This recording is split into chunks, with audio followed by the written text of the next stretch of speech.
Microphone test. Wayzata School Board meeting, April 14th, 2025.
Good evening. The time is now 7 o'clock. The Wayzata Public Schools Board of Education regular board meeting for April 14, 2025 will please come to order. Will the clerk please call the roll? Heidi Cater. Here. Sheila Pryor. Here. Sarah Johansson. Here. Paris Bende. Here. Valentina Ayers. Here. Dan Ginestra. Here. Milan Sahoni. Present. Chase Anderson. Here. Thank you. We have a quorum. Please rise to recite the Pledge of Allegiance.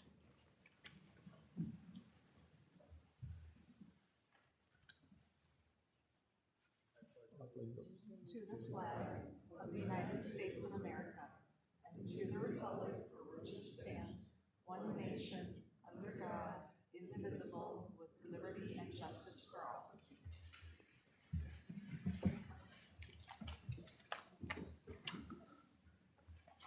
Thank you.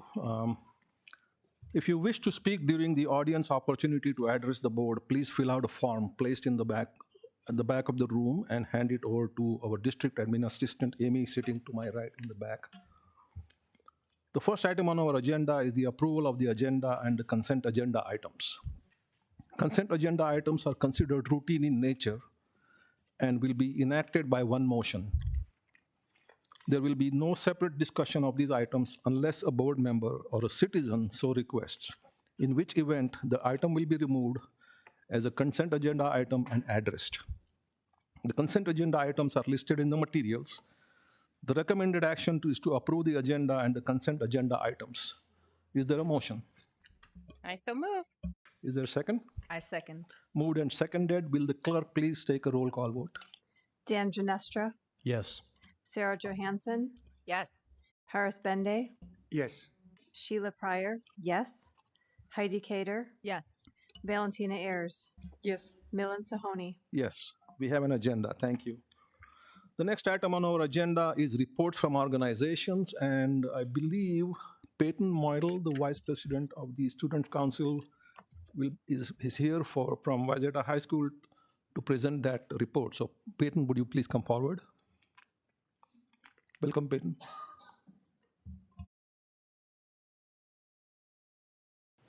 Hello. I wasn't expecting this crowd. This is exciting.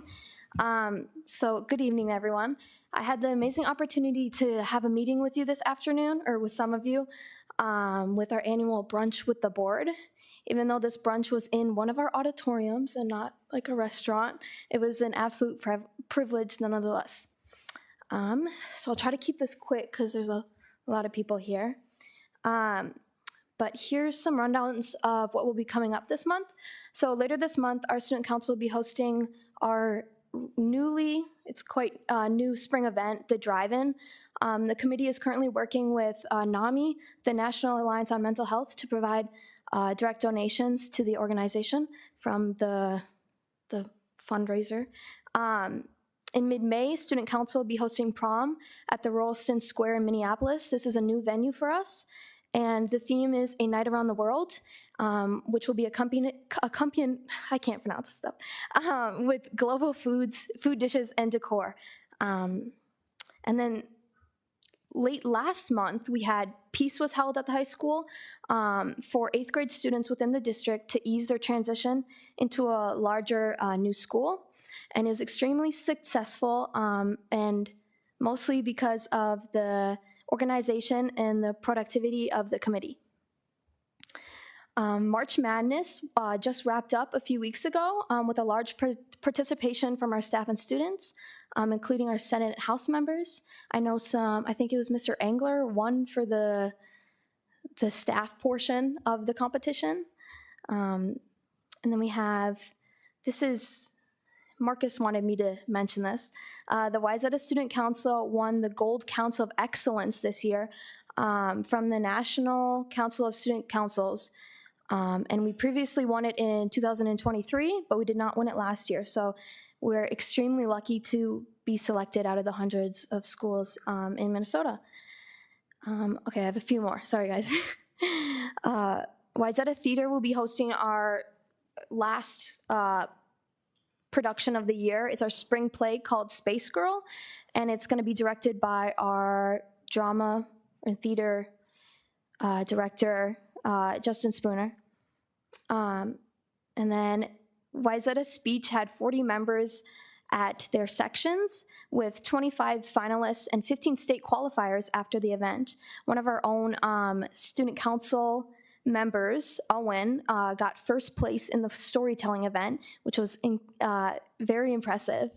And then Wayzata DECA will be sending selected individuals to Orlando for their internationals. And same goes for Wayzata BPA. They will be sending selected individuals to Orlando for their nationals. And lastly, we have sports. So we have an emerging sport at the high school, which is boys volleyball. It started up, I think, 2 years ago in 2023, and it's been very successful and a lot of participation from students coming in to the games, both JV and varsity. And then boys basketball competed in the Class 4A state championships and defeated I can't pronounce this school, Creighton Durham, how do you say it? They lost. Yeah, okay. Yeah, 80 to 55, which was incredible. I was there and it was awesome. And then lastly, boys and girls track, lacrosse, golf, baseball, and softball are continuing their spring seasons, and they're excelling at their races and games and competitions. And then funny enough, girls JV and varsity lacrosse actually have an away game tonight at Orno. So we're missing that, but it's for this, so it's important. So thank you so much for having me, and thank you. Yeah, thank you, Peyton. I was fortunate enough to be at the meeting this afternoon, the lunch meeting, which was in the auditorium, not at a restaurant, like you said. But thank you for the opportunity, and it was very impressive how your Senate members from the Student Council, asked us very, very pertinent questions and answered our questions as well. So thank you for that. Colleagues, any comments, questions?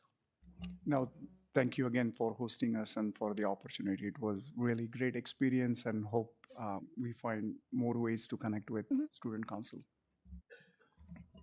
I'll second that by saying thank you so much for having us. It was really a joy connecting and planning the program. It's a once-a-year opportunity for us to engage with you all, and we take a lot with us, and lived experiences and what you all have to say, answering our questions, and you folks being able to ask us questions. So thank you so much for having us. Yeah. I'll ditto the thanks, and thanks to Student Council, and just remind you that Synchro also is in season. Oh, Right. shoot. Darn it. Okay, my bad. What's that? Yeah, go ahead. Thanks for coming tonight. Thanks for coming all these nights with us. I just wanted to say that I heard a lot about Peace Days and how successful they were. 8th graders are super excited for the upcoming year. I heard a lot about how it really does help to get into the schools multiple times. So there was like that orientation night with parents, and then there's Peace Days, and then their students are going to be able to be in the building one day ahead of everybody else. And so all of those pieces really, I think the 8th graders are feeling pretty solid. So thank you for that. Okay, I just want to mention something that I heard you say that you won the gold award this year for the Student Council. Yeah. And you said you were lucky. No, I don't think so. I think I just mean it was like a privilege for us. lucky once, maybe in 2023, although I'm sure it was not luck, but to be lucky twice is difficult. But so congratulations, and let's give them a round of applause here, please.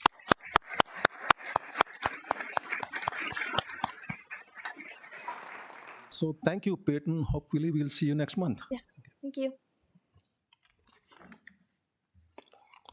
All right, next item on the agenda is recognitions, and I will join Dr. Anderson at the podium this evening.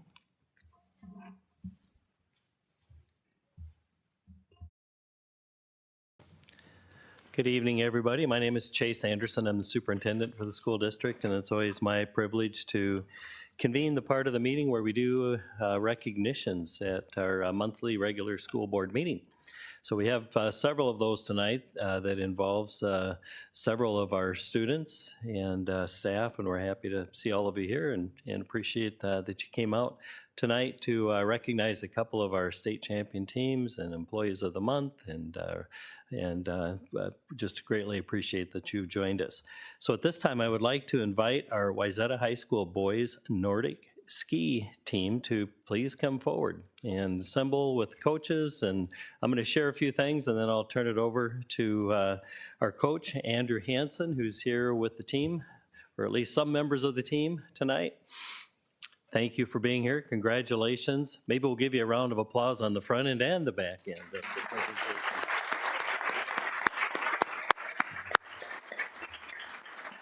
So I would like to share the following before I turn it over to Coach Hansen to introduce his athletes that are here tonight and to share a little bit more about the team. The Wayzata High School Nordic ski team has once again reached the pinnacle of Minnesota high school competition, securing the title of Boys Nordic Skiing State Champions at the Minnesota State High School League Championships held at Giants Ridge on February 12th and 13th, 2025. This impressive victory marks the third state championship in boys Nordic ski racing for Wayzata, a testament to the program's consistent dedication and talent. The team's success was a collective effort highlighted by Hudson McMillan's strong fifth-place finish in the individual pursuit and the valuable fourth-place performance of James Kane and Connor Vieira in the sprint relay. This state championship is a well-deserved recognition of the hard work, rigorous training, and exceptional coaching that define the Wayzata Nordic program. The outstanding performances of Hudson McMillan, James Kane, Connor Vieira, Charlie Gundale, and the entire team culminated in a decisive victory with 370 points, bring immense pride to the Wayzata school community. We extend our sincere congratulations to the coaches and each member of the Wayzata Nordic ski team on this remarkable achievement. At this time, I'll turn it over to Coach Hansen to take it from here. Congratulations. Thank you.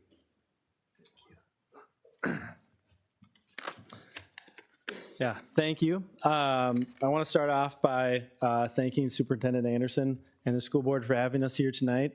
In a sport that oftentimes doesn't get a lot of recognition, we appreciate the commitment of the school board to recognize all sports here. So thank you for that. I'd also like to thank our athletic director, Megan Potter, and our assistant athletic director, Barb Bicey, also Principal Gengler, for their support and the necessary resources we need to have a successful program like we do. I'd also like to thank my assistant coaches. We had 6 varsity or high school assistant coaches this year.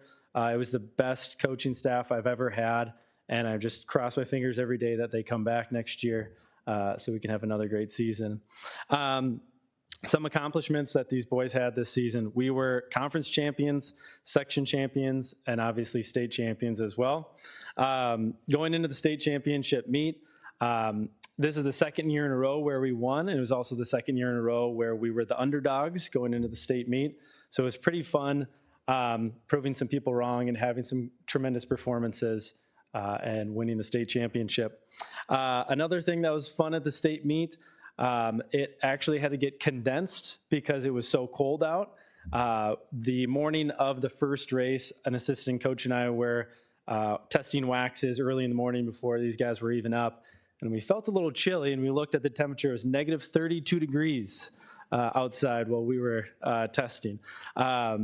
And the boys were able to race in a balmy 1 degree above zero, and they weathered the elements very well, obviously, and performed exceptionally well.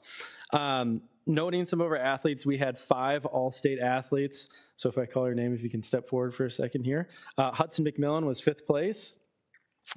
Charlie Gundale, who isn't able to be here tonight, was 15th. Matthew Jenicky finished 21st. And then our sprint relay team, Connor Vieira and James Kane, placed 4th as a team. Our other finishers at the state meet: Ian Holst was 51st, Owen Horsley was 82nd, and Aiden Kuchu and Justin Galloway were our 2 alternates up at the state meet. Finally, our team also won the Academic All-State Team Gold Award, which is the highest academic award we could win as a team. And then we also had 5 individual Academic All-State individuals: Hudson McMillan, James Kane, Ian Holst, and Justin Galloway. Thank you again for having us here. And I think I know the answer, but if anyone wants to say a word here. No? All right. Thanks again.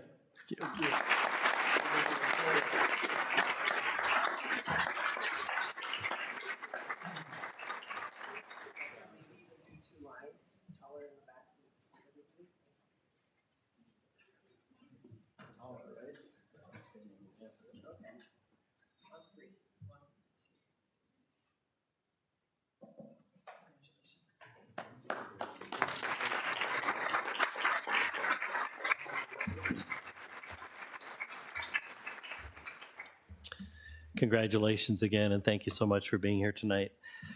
At this time, I'd like to invite our Wayzata High School boys basketball team and the coaches that are present tonight to please come forward and assemble over here, if you would. Congratulations.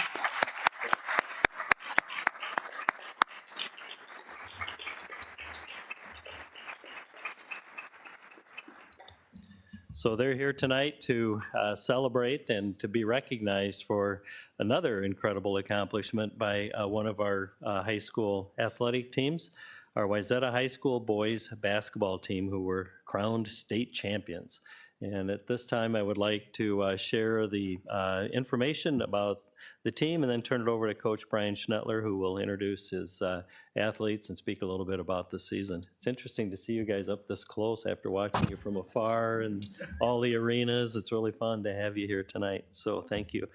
The Wayzata High School boys basketball team delivered a stunning performance to claim the Minnesota Class 4A state championship, defeating top-seeded Cretin-Durham Hall with an emphatic 80-55 victory at Williams Arena on Saturday, March 22nd.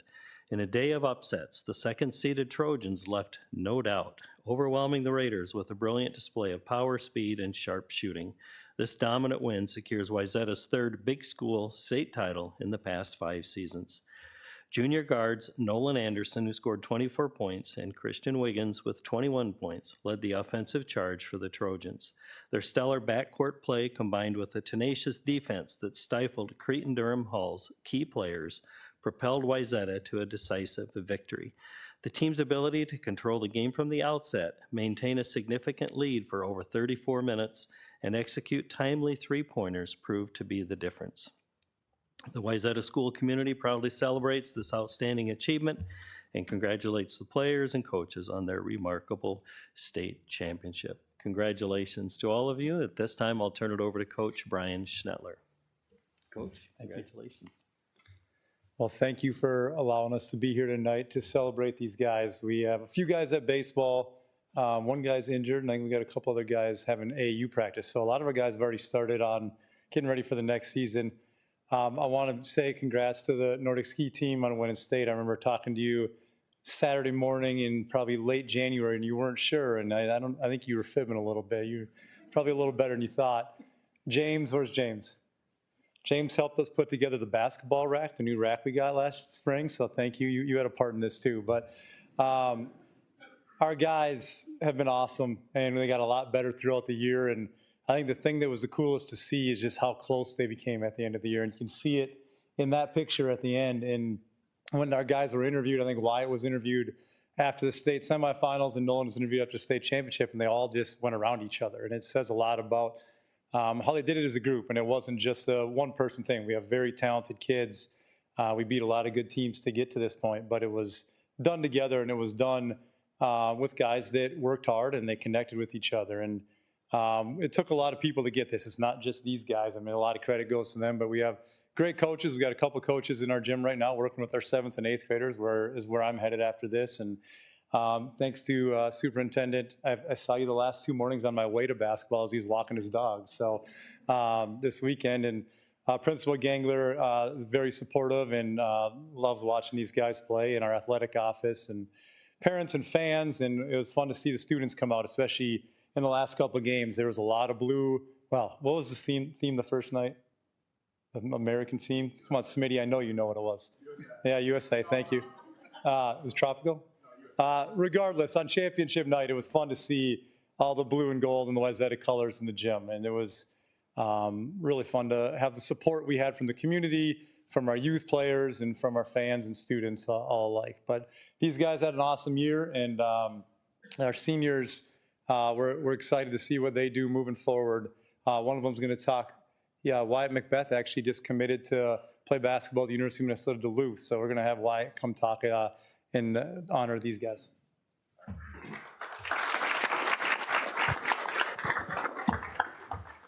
So I'm Wyatt Macbeth. For those you who don't know me, I was a senior captain on the team. And I just want to say thank you to the Wayzata community for the support. It was nice to see our gyms filled throughout the season, and the student support was great.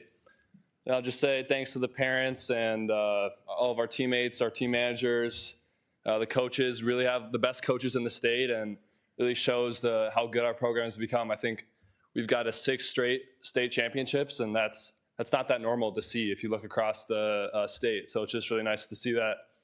And then just thank you for the support, and yeah, let's keep the Wayzata support going. Thank you.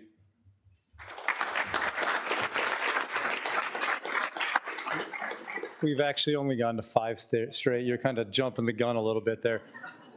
Last time Wyatt talked was at our banquet the day after the state championship, and 2 of our other senior captains talked. Where's Nick Hine? Nick, raise your hand. Okay, and Ryan Mann talked as well. And not a lot of dry eyes, including mine. Okay, and not just because it was the day after an emotional state championship win, because how much we care about them, how much they care about each other. And I think it truly shows how special this group is, our program is, how much you're going to see the emotion that these guys showed that night, okay, and then the next day at the banquet. So once again, thank you for allowing us to be here tonight and honoring these guys. And we're going to take a picture, but I think take it up front. Okay, thank you.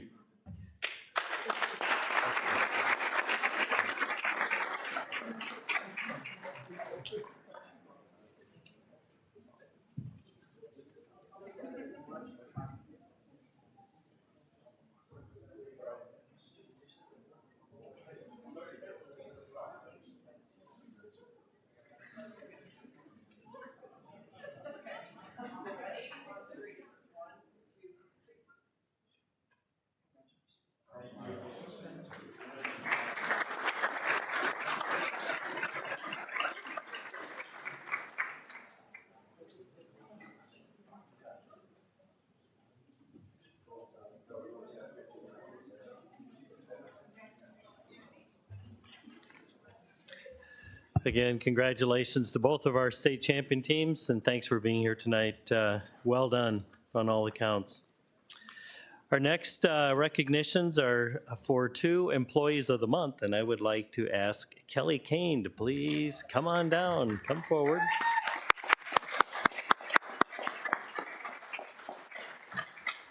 I'm going to read a script of some very nice things and give Kelly an opportunity to say a few words herself. Wayzata High School proudly recognizes Kelly Kane as one of the Wayzata Public Schools April 2025 Employees of the Month. Kelly embodies dedication, compassion, and leadership in all that she does. With over 30 years in education, Kelly began teaching in 1994 and has been a valued member of Wayzata Public Schools since 2004. As a special education teacher, she wears more hats than we can count, sometimes even a hairnet when she's working alongside students in the cafeteria. I was wondering if that was true, and you've just affirmed that, so thank you. Kelly seamlessly coordinates daily activities for 25 paraprofessionals, ensuring smooth operations and meaningful student engagement. She leads the Lakers Breakfast Nook, a beloved workplace skill development program known for its fresh muffins and hands-on learning. She also manages the in-building employment program where students gain experience in the cafe, laundry services, mail delivery, and more. On top of that, she supervises the Practical Assessment Exploration System, helping students develop essential life and job skills. Her impact doesn't stop there. Kelly serves as Wayzata High School's Special Education Department Chair and also oversees teacher licensure and continuing education approvals, ensuring educators maintain their credentials. She's an active voice for her colleagues as a Wayzata Education Association building rep, always advocating for staff and students. And beyond Wayzata, she has been sharing her expertise for over a decade as an adjunct instructor at Concordia University, where she teaches special education and differentiated instruction. Kelly's colleagues perfectly summed up her influence by saying the following. Kelly is highly regarded by both her colleagues and the students she serves within the Wayzata High School community. She consistently meets the diverse educational and professional needs of the school through a variety of roles, from overseeing the Lakers Breakfast Nook and managing the complex para schedule to facilitating department meetings and advocating for special education. Kelly is the force that keeps everything running, juggling countless responsibilities with ease, fostering strong relationships, and bridging departments. When a crisis arises or someone needs support, she is the unwavering constant, always there, always ready to help. With her approachable demeanor and problem-solving mindset, Kelly is truly irreplaceable, and Wayzata Public Schools is fortunate to have her as a valued member of the team. Kelly's tireless commitment to students, colleagues, and the entire Wayzata community is extraordinary. Her energy, heart, and innovation make Wayzata High School a remarkable place. Congratulations, Kelly, on this well-deserved recognition. Thank you. The mic is yours. Goodness.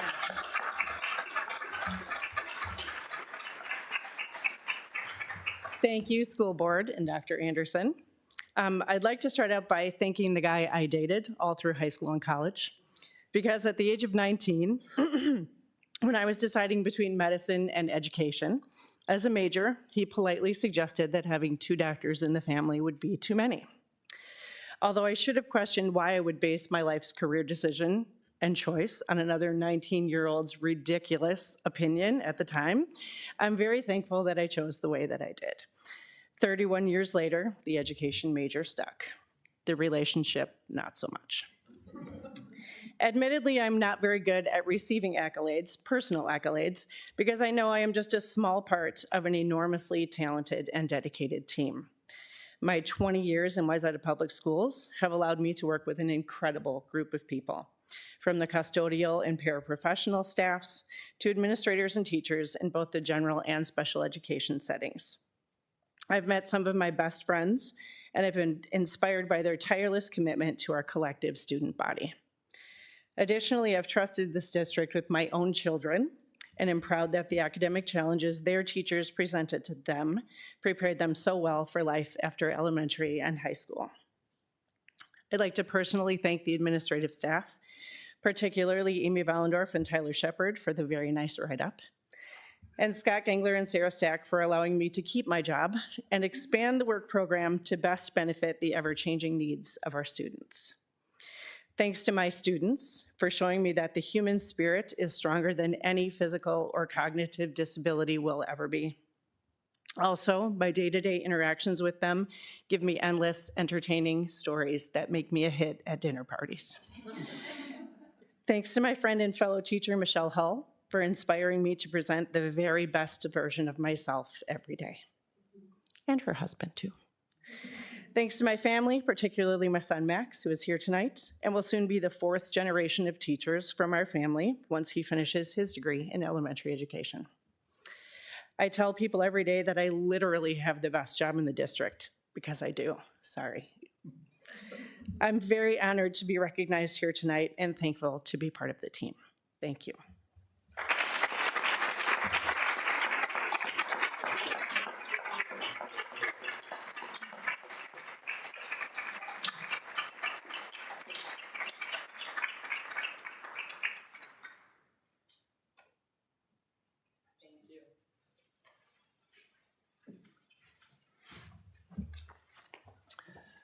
Thanks again and congratulations, Kelly.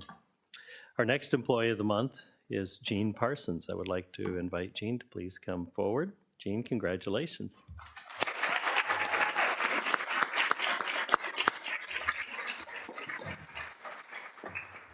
Wayzata High School is honored to recognize someone who has been nothing short of extraordinary, our second employee of the month, Jean Parsons. Jean joined our district in 2015 and began serving as our district-wide school nurse supervisor, overseeing 8 school nurses and 13 health paraprofessionals across 15 sites, which this all began in 2022. But as impressive as that is, Jean has gone above and beyond in helping launch Wayzata High School's inaugural Certified Nursing Assistant, known as CNA, program. Jean wears a truly unique hat, one that makes this program possible. Her long-term care experience, a requirement of the Minnesota Department of Health, has been a critical piece in getting this initiative off the ground. She has worked tirelessly alongside Rachel Click, Hannah Kim, Stephanie Ebert, Scott Torter, Tyler Shepard, and Deb Musser. Not to mention our external clinical partners to make this incredible opportunity a reality for the 120 students who have enrolled in the CNA program this school year. Not only has Jean played a key role in developing the program, but she also tests students on nursing skills and supervises them in clinical settings, all while maintaining her full-time role as district nursing supervisor. Jean's colleagues shared the following. Jean is a passionate and dedicated leader who consistently puts students and colleagues first.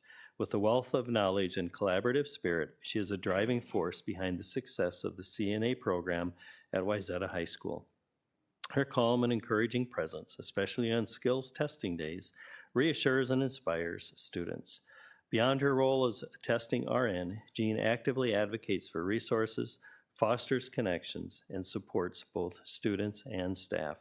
She leads with positivity, valuing the input of others and ensuring her team feels heard and supported.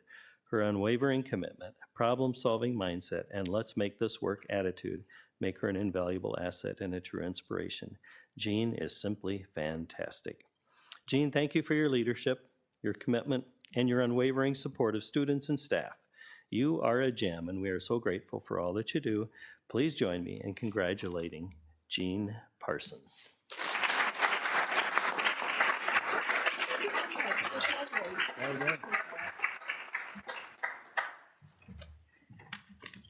Well, thank you, everybody. Thank you. My goodness, wow. I am just honored, and I'm humbled to be standing here today.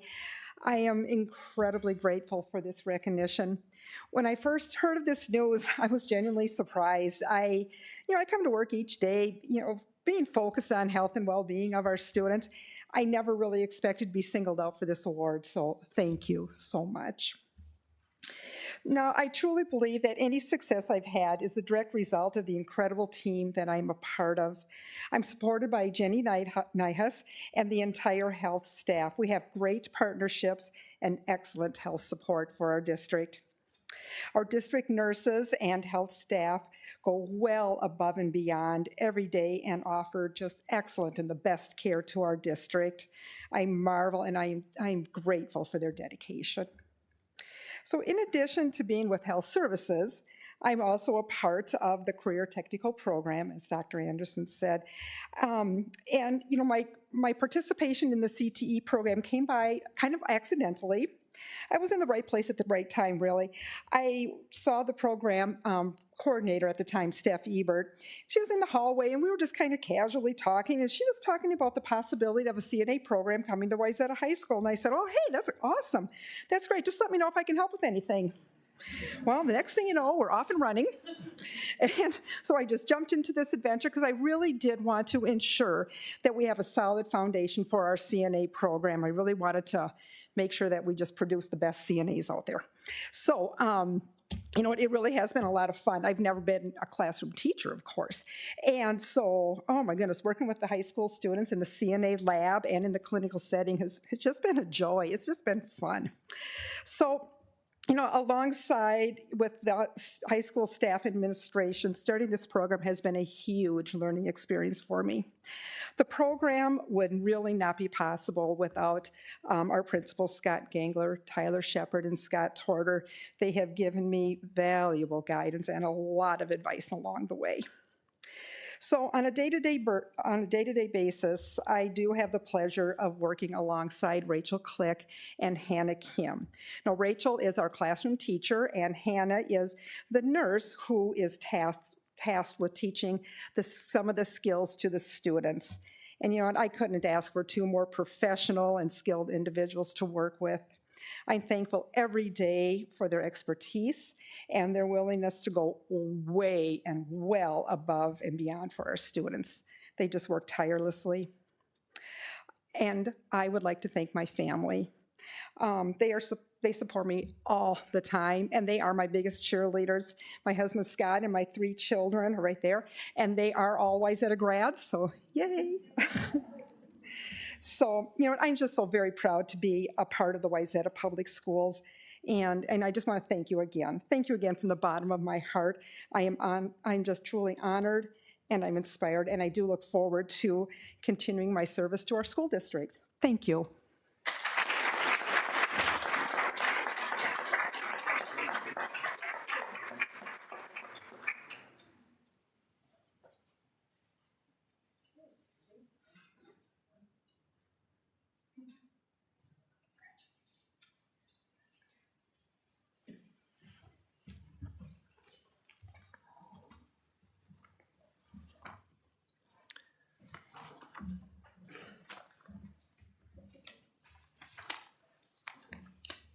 Have to make sure I've covered all of our recognitions tonight. I have only one left. It's our tradition that each regular school board meeting, we announce the names of individuals that have indicated their intent to retire. And I have 3 individuals on that list this evening.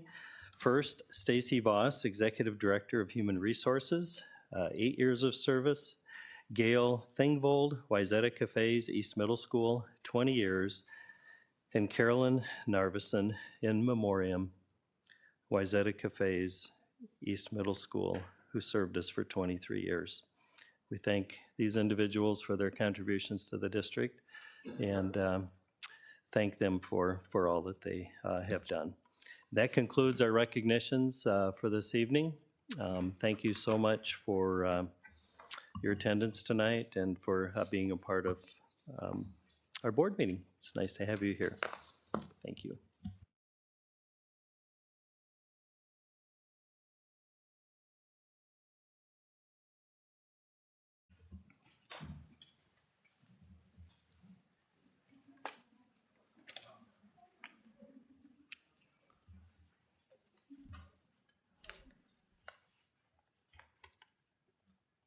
All right, congratulations to the honorees, and thank you, Dr. Anderson. Moving on, we have the highlight of our regular meetings, the school spotlight presentation. Tonight, we are joined by Wayzata High School, and I'm right here. oh, there you are. Same Executive place as always. Director I know, of I like Teaching to and see you Learning, Dana, will make the introductions. Thank you, Dana. You bet. Thank you, Chair Sahoni, Dr. Anderson, members of the board. It's super exciting tonight to have Assistant Principal Shepard here, along with Minnie from the high school, to share about our experiential learning at Wayzata High School, specifically everything going on with CTE programming, which was perfectly timing for our honorees tonight as well. And meeting the needs of each and every learner continues to be a commitment that Wayzata High School strives to meet, both through academic excellence as well as student experience, as reflected in their Wayzata Portrait of a High School Graduate.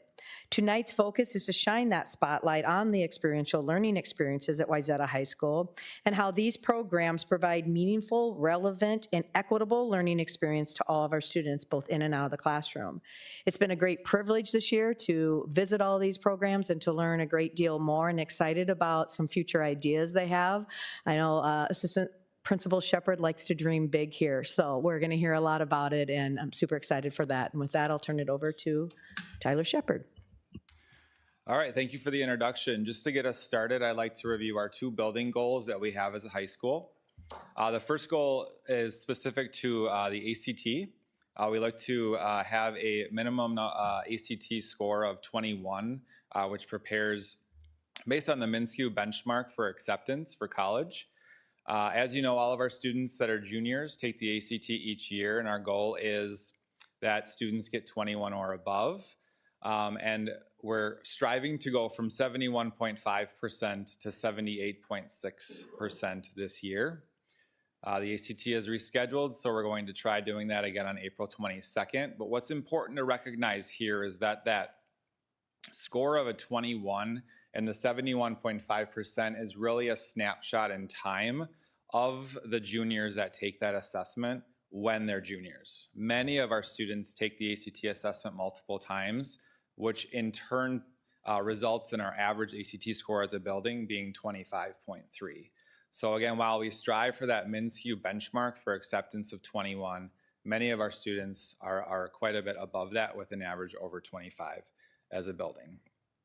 We have a sub goal when it relates to the ACT, and that's to look at some of our underserved populations to bring that gap up in terms of those that are ready based on that MINSCU score. Our second building goal as a whole is entirely based on student experience. We want students to have meaningful, relevant, and equitable experiences in all of their classes, and that's really going to be the root of our presentation today. We survey students each year using a district survey, and we ask them to gauge with using all teachers or often or sometimes teachers in terms of their health and well-being, their concern for each and every, personalized student learning and achievement. You'll see that some of these percentages are around the 50%, and that's because we're striving to have the answer of most or all of my teachers, and recognizing that some students have 4 times 4, so 16 teachers a year, and some have even more if they're every other day. Again, we're focusing this result on the all teachers or often or always, almost always scores. So with that, we're going to focus today entirely on our experiential based learning, and I'm going to pass it over to the reason why we do what we do to the students. So to start us off today, I'm going to introduce you to Matthew Adams.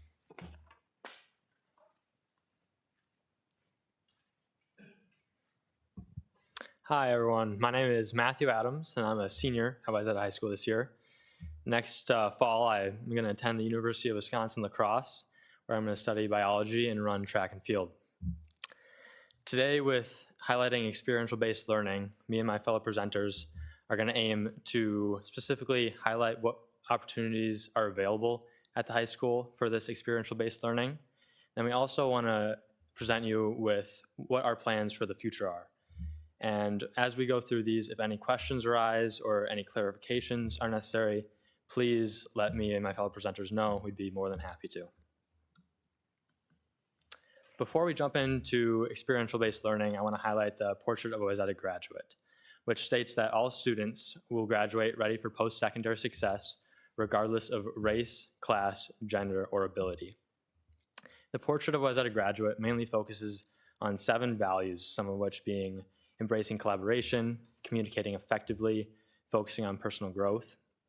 And I know personally, throughout my time in multiple CTE courses, I have been exposed to opportunities that have allowed me to further my journey in the Portrait of a Wayzata Graduate and really grow in all of these areas through working with my peers and also working with people who are outside of the high school. I'd like to pass it off to Ryan Oswald and Ram Arora.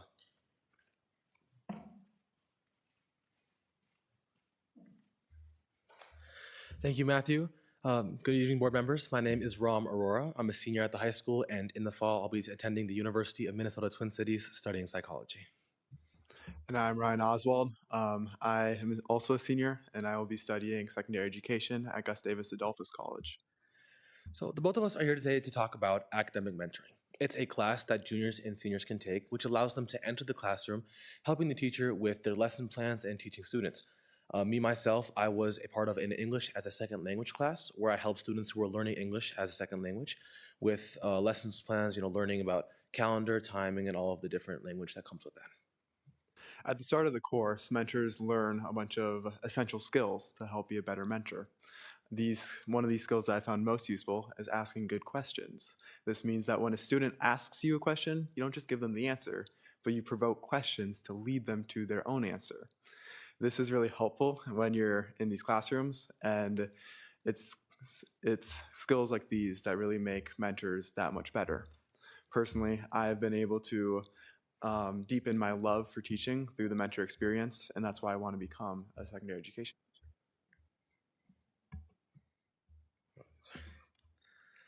Yeah, so looking to the future, one of the things we hope to engage more with is civic engagement, specifically with the younger schools, looking at the elementary and middle schools, having elementary schools TAs, and having it all merge into one program.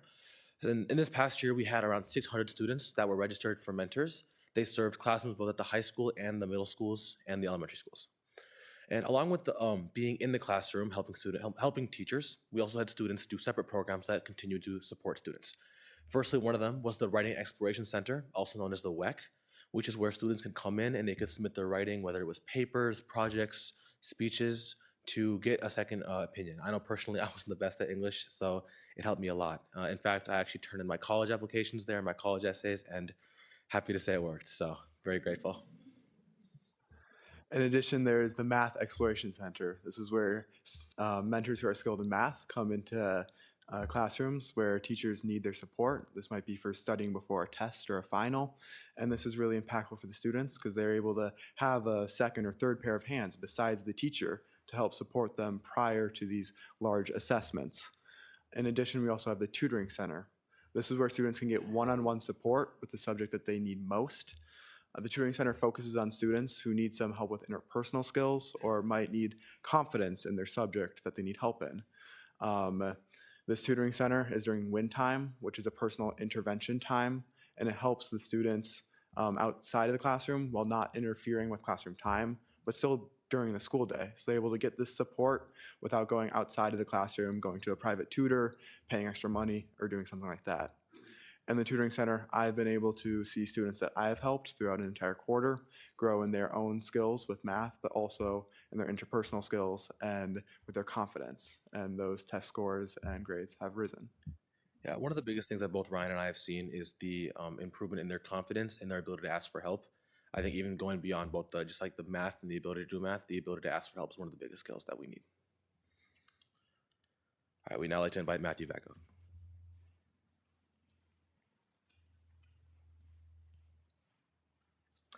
Thanks, Ram and Ryan. I would like to highlight one of the biggest experiential learning programs at the high school, which is career and technical education.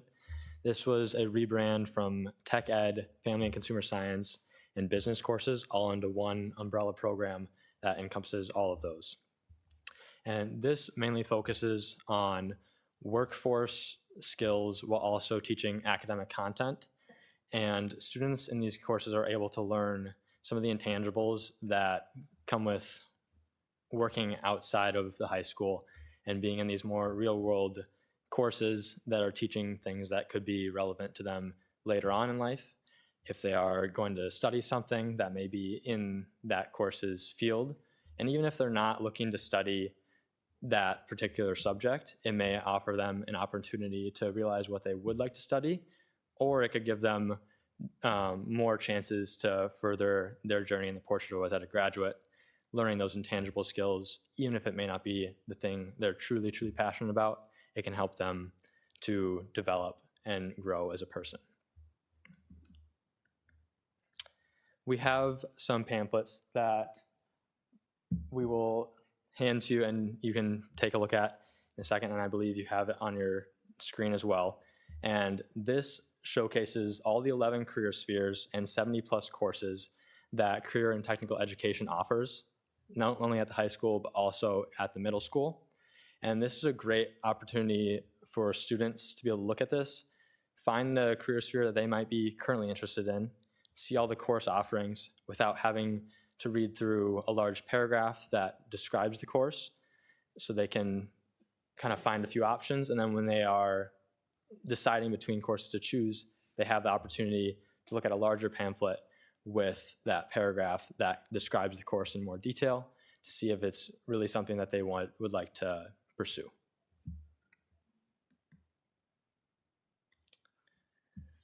All right, I'd like to pass it off for unique programs.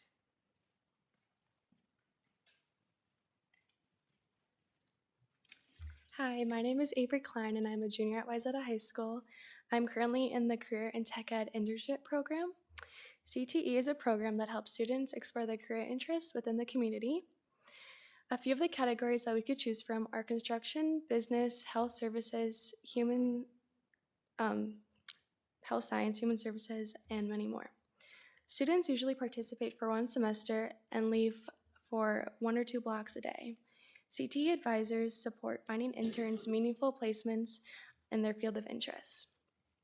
And a little bit about my experience is while most students only participate for one semester, I've enjoyed my placement so much that I've decided to stay for the remainder of the year. I was originally interviewing to work at St. David's Center for Child and Family Development, but due to being an athlete, the hours they requested didn't work for me. So my teacher immediately placed me at Wayzata Kids at Plymouth Creek. While my future plan is to work in the area of pediatric nursing, this experience gives me the opportunity to continue to build my skills in the areas of working with children, communication, collaboration, problem solving, and time management. Adding this information to my college application will demonstrate my passion for working with children and showcase my well-rounded education. I feel benefits for the CT program include hands-on opportunities, the ability to earn credits while receiving training, and the bonus of getting paid for the work that you are doing. I would highly recommend the Wayzata CT internship program. Advisors are extremely helpful in supporting students with finding valuable experiences in their area of interest, and I am very grateful for my time in the program and for the support of my instructors.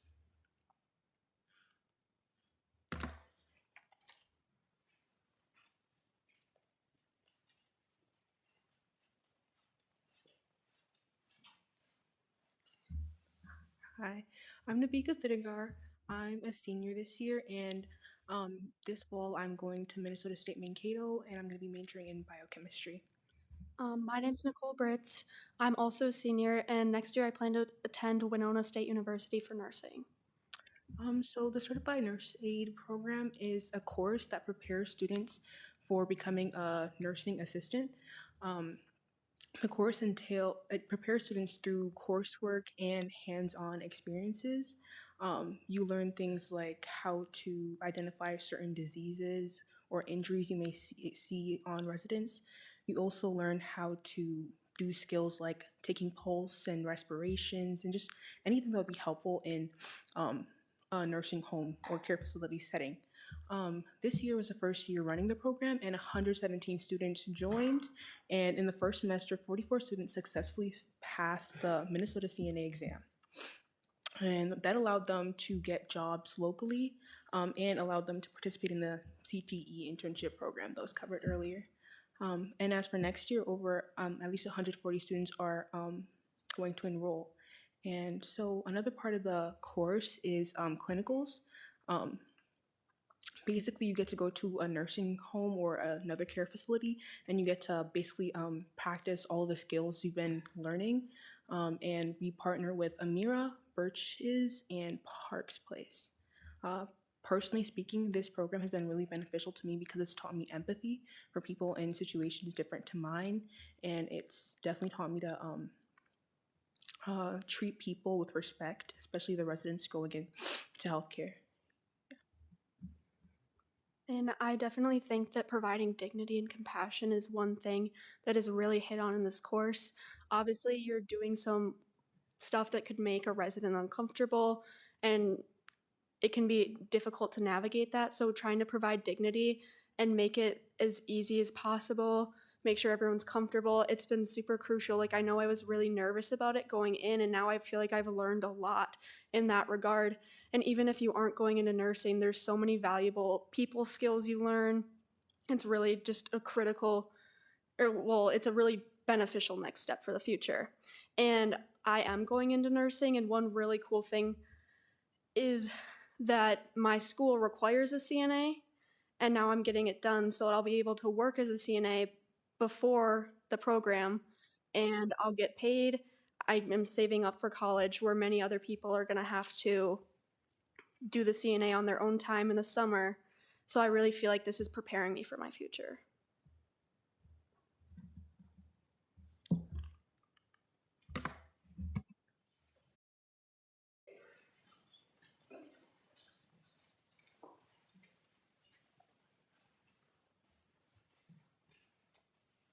Hi, I'm Jane Struder, and I'm a senior at Wayzata High School. I will be going to the University of Missouri next fall, where I will be studying elementary education. Hi, my name is Varan Yadav. I'm currently a sophomore at the University of Minnesota studying Management Information Systems and Business Analytics, aspiring to go into management consulting. Hi, my name is Nabil Abdullahi. I'm also a student currently at the University of Minnesota and a YZETA alum, class of 2024, and I am studying Finance and Management Information Systems. Hi again, Matthew Adams, and I'm still a senior. A unique program we like to highlight with experiential learning is the Compass program. And this is a program that is co-curricular and team taught, and it offers opportunities in applied graphics and communications, business and economics, and then applied math and cybersecurity. And one of the most beneficial things I got from my Compass experience, I took applied graphics, was my one-on-one connection with a mentor who is operating in the business world. He runs a industrial real estate company, and he was mainly focusing on some of the communication aspects within his company. And it was really cool to be able to see not only how the communications worked, but also just how he operated on a day-to-day basis. And it was really helpful for me to see that and understand what aspects of his company, which I didn't even know existed before I was his mentee, and what aspects I would appreciate and really enjoy doing myself. Another great thing with Compass is that you partner with local businesses in charter projects, so you're able to get this experience outside of the high school, working with other businesses and people not unlike your peers. One of the other great benefits is college credits. Since 2017, Compass students have earned 2,307 college credits, which equates to a lot of money saved. I was in the same class as Matthew, so the applied graphics and communications. And one of the things that I really enjoyed about the class was that it felt like a team and it was very hands-on. I learn hands-on, I don't learn from a slideshow. And so it's really great to be able to go out and learn from the companies themselves. I remember one specific, we went to Target, like the headquarters, and we were able to actually learn about their marketing strategies, learn from them instead of just learning about marketing in general at school. And then we also were able to do charter projects, which you work in a team. So it's really cool because you're able to learn with your peers with a community partner as well. So we were with Midtown Global Market, where we worked with them to create new merchandise for their store, which there was some ups and downs during all of that, but we figured it out in the end and we learned from it. Mm-hmm. Yeah, so I'm here to speak a little bit more on like particularly the business management economics program, how it's kind of applied after being in the program. I felt real passionate about the matter, so I ended up writing more of like a speech. So if you guys don't mind. So, you know, the three main things Compass gave me that I still carry every single day. Number one is exposure. Compass exposed me to industries I didn't even know existed and opened up like a real curiosity about how the world works. You know, it showed me the behind the scenes operation of things that we often overlook, like how, you know, train tracks stay functional, you know, visiting LRAM and seeing how they make train grinders there, like in real life. Also how, you know, playgrounds are built and how they've evolved over time to become more safe. You know, everything from like even the shade of color has to be chemically tested. So, you know, really seeing that really was eye-opening and showed me that business truly is everywhere. The second thing it gave me was ownership of my development and the hustle to, you know, get up. Compass, beyond just like business management and, you know, the actual textbook, it taught me to take ownership of my growth. You know, whether it was leading my charter project or learning from my mentors, I was constantly being stretched and challenged. Learning from so many speakers showed me that, you know, business is truly hustle. Hustle is what moves the needle. A lot of business is about going 2 steps further where others stop. An example of how I've taken that lesson this semester, I got denied from a competitive startup internship program at the U. I'd applied back in fall, got denied, applied for the spring, got denied again.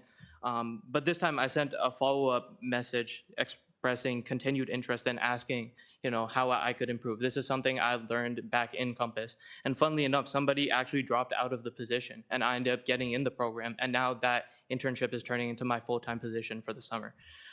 So Compass truly showed me that you can't just wait for things to fall into your lap. You really got to go out and create your own opportunities.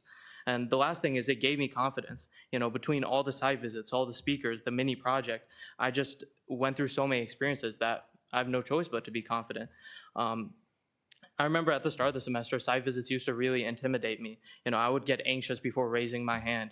But, over time, I became the one asking the most questions and, preparing properly for site visits. It got to the point where some of my classmates were definitely sick of me.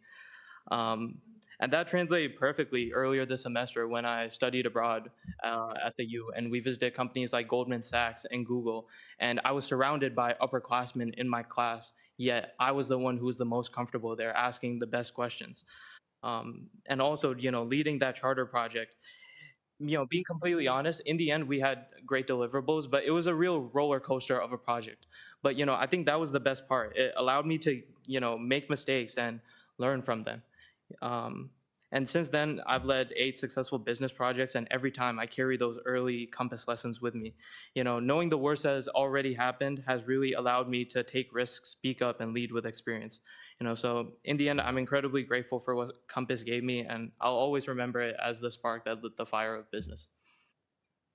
And then a lot of what I'll say will echo everything that my speakers up here as well said. But just going into college, being as prepared as I am, going through that Compass experience was something that was probably the most valuable experience I would speak on throughout my entire high school career.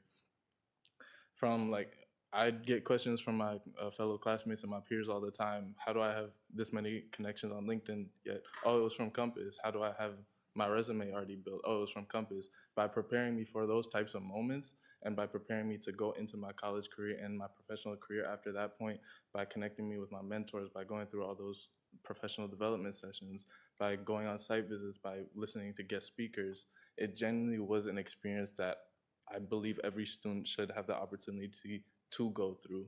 And like I said, everybody up here wouldn't have the same experience as me, but I fortunately went through Compass by being able to have no regrets through the entire process.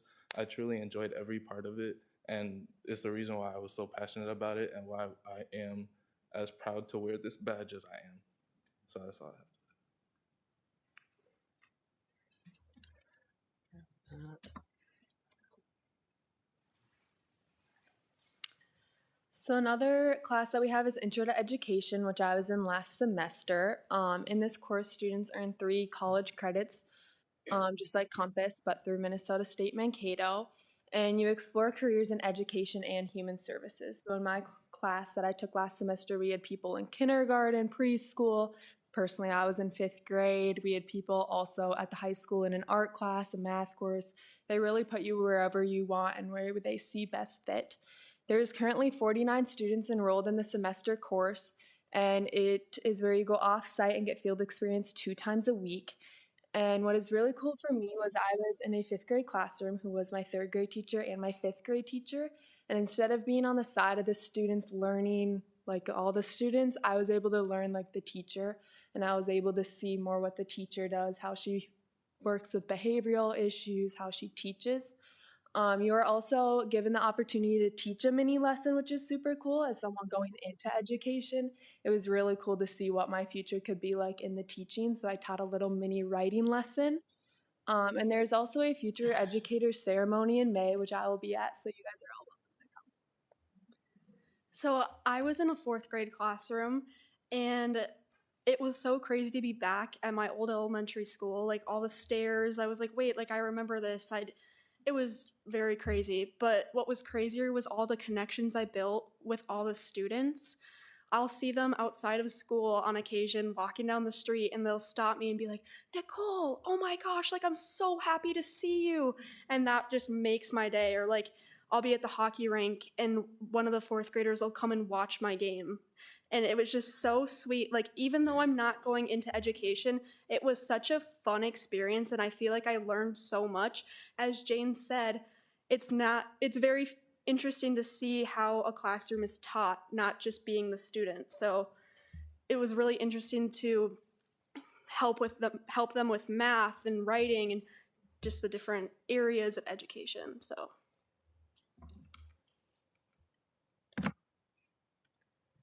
And I'll also be talking about child psych too, because I love kids. So I obviously took every opportunity I could at the high school, and I'm so grateful for the Trojan Tots because it was probably my favorite class I've ever taken. It is run through part of Child Psychology 2, and it served 20 families this year, 21 tots, or preschoolers aged 3 to 5. There's a couple younger ones, but 160 high school students took the class. It's open to 10th graders through 12th graders. And we see the tots 3 days a week. The other 2, we get to plan lessons. I remember being very excited when I was planning my lessons because I knew that they were gonna just be fascinated by merging colors together and guessing what it makes and making inquiries and doing sensory tables. Like, it was, we got to plan a lot of different stuff around that. There's a lot of different learning areas. We're having them dance and movement, and some of them don't know how to jump yet. So you're teaching them how to jump, and just early childhood education is so important. And so it was really interesting. And some kids don't have any background with younger kids. So I guess I should say some students don't have any opportunities to interact. They don't have younger siblings, they don't babysit.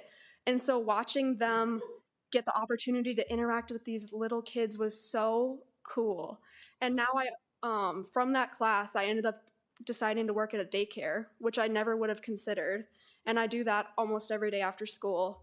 And I would not have thought to do that. And someone in my class is like, "You should work at the daycare I'm working at. Like, I think you'd really like it."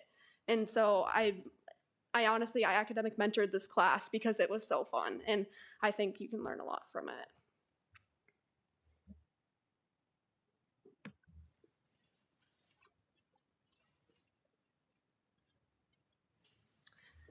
Thank you, Nicole. Clearly some great opportunities that experiential learning at the high school provides. And I'd like to highlight one more. It's the CTE Showcase, which is where local vendors will come to the back gyms and they will set up booths that highlight what they do within the community. And this includes technical careers, community colleges, and overall they're exhibiting how to be successful in their area, in their career. And this year there's going to be 90 vendors and 3,000 plus students will attend this event. It's throughout the school day, and it offers students a great opportunity to, similar to the pamphlet, to experience lots of different opportunities in the workforce all at once. And they're able to see more than just a page. They're able to see what actually they do. And most of these vendors will bring demonstrations, kind of like the one you can see on screen, and they'll have something that pertains to their area of expertise. And this is just a great opportunity for 9th through 12th graders to really get a jump start on what experiential learning is.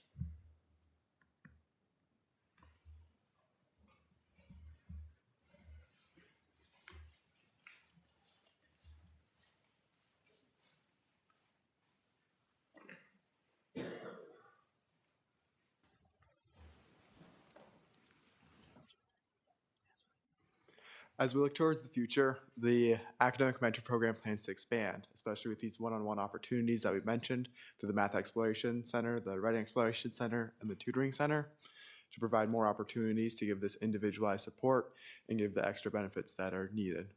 We also plan to continue to expand to preschool classes and encourage more mentors to go into these elementary and middle school settings.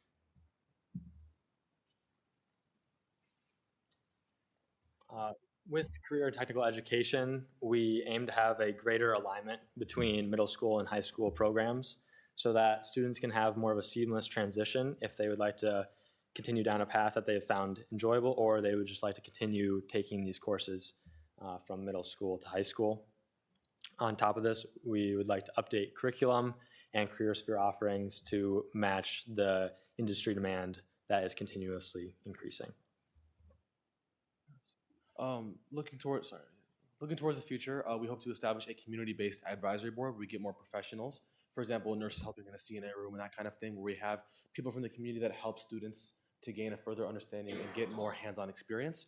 And I think above all else, I think you've all heard today how we all have had, these programs have had a major impact on us. We've learned a lot more by having the ability to be hands-on, to have that experience, and we hope to expand that to everyone at the high school and beyond, both at the elementary and middle school level.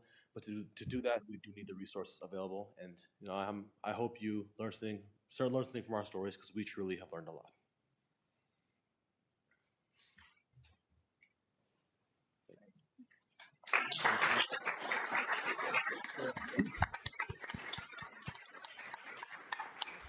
Thank you all. And if you can just stay where you are right now. Tyler, if you want to come forward, maybe my colleagues might have a question or two for you as well.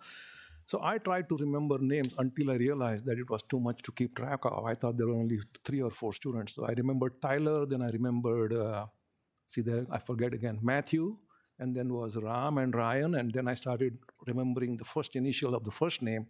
After that, I gave up. I just cannot even remember that, but thank you for the presentation. Any questions, comments from board colleagues? Sheila? I don't have any questions, just some comments. Thank you all for sharing. I did learn a lot. I have 2 high schoolers, and I didn't know this much, and I hope my 9th grader will take advantage of some of these programs. It's been really great to see all of you here tonight. I mean, it's just to have people from college coming back too is just a testament to this program. And it's really a win-win situation having you guys help out in classrooms and help with tutoring, and this program, or all of these programs, combined with your hard work and your motivation, really has created something wonderful, and I thank you for sharing that with us tonight. Well, thank you so much for being here. I had one quick question, and then I'll give you guys some accolades. Question for Mr. Shepard. You talked at the very beginning about raising the percentage for the ACT proficiency, and I wanted to understand better kind of what went into the 78% final number. We just look for small gains. So we take our composite score from last year and we look to see what's a reasonable gain based on what our district data department recommends for us. And then we build many of our professional development and our curriculum opportunities for teachers around some of those skills that students can pick up before the ACT to be better prepared for it. Thank you so much. So really, to pass along my best wishes, those of you who are attending college in the fall, those of you who are sticking with the program, going into next year and perhaps beyond, any kind of experiential learning or training we can give you guys, it appears, very, very effective and really helps you balance your future. Work-life balance, we talk about that a lot, and certainly you've all spoken to the plethora of programming opportunities we have with nursing, primary education, secondary education, and so on and so forth. So thank you for coming to us. There's no way we could really size up everything you've told us, but we will certainly take it home with us, and it will inform our decision making and to support these programs. So thank you so much. First of all, wow. I only wish if I would have had these opportunities and these programs. So I was taking notes, and again, there is just too much. All I'll say is we met with student council earlier today, and we were super proud of their leadership.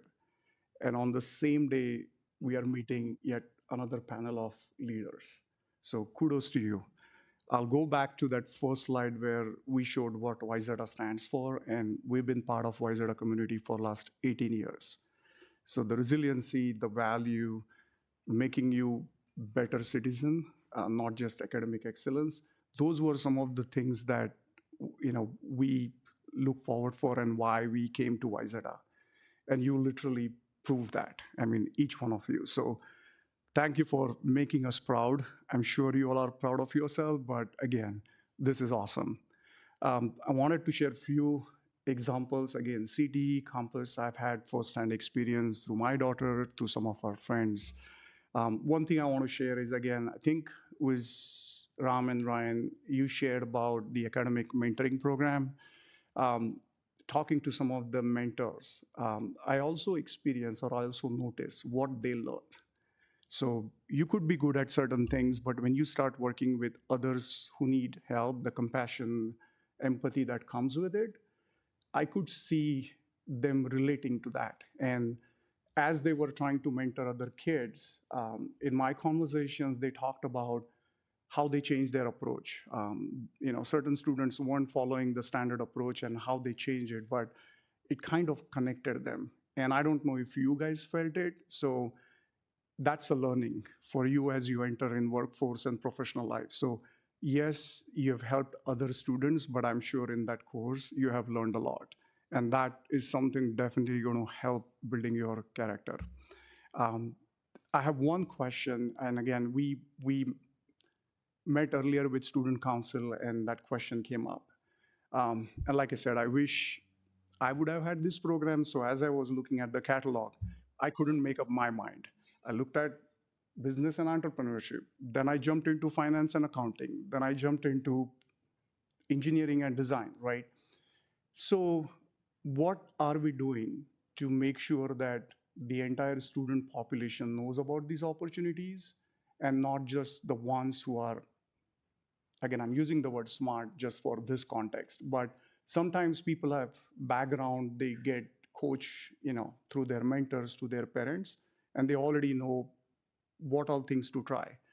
But we also heard today from some of the student council members that not everybody knows, not everybody has that background. Some students, they switch colleges. When they come in here, they get overwhelmed, right? So do you guys have any idea, or have you done something to kind of make this program options known to everyone, just to even mentor, right? Some of you who are seniors, even what to pick. I mean, like I said, I know most of these programs, but I couldn't put finger on one of them. I switched through 3 different programs just on the slide. So is there anything you guys are thinking about, are you already doing to make sure everybody understands what it is, how they can make use of these opportunities and sort of help them select the right one?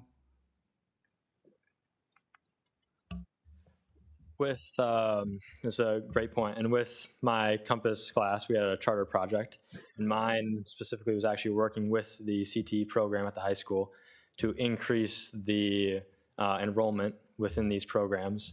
And particularly, we made some graphics, and there were probably 6-foot tall poster boards that are displayed out in the hallway currently outside of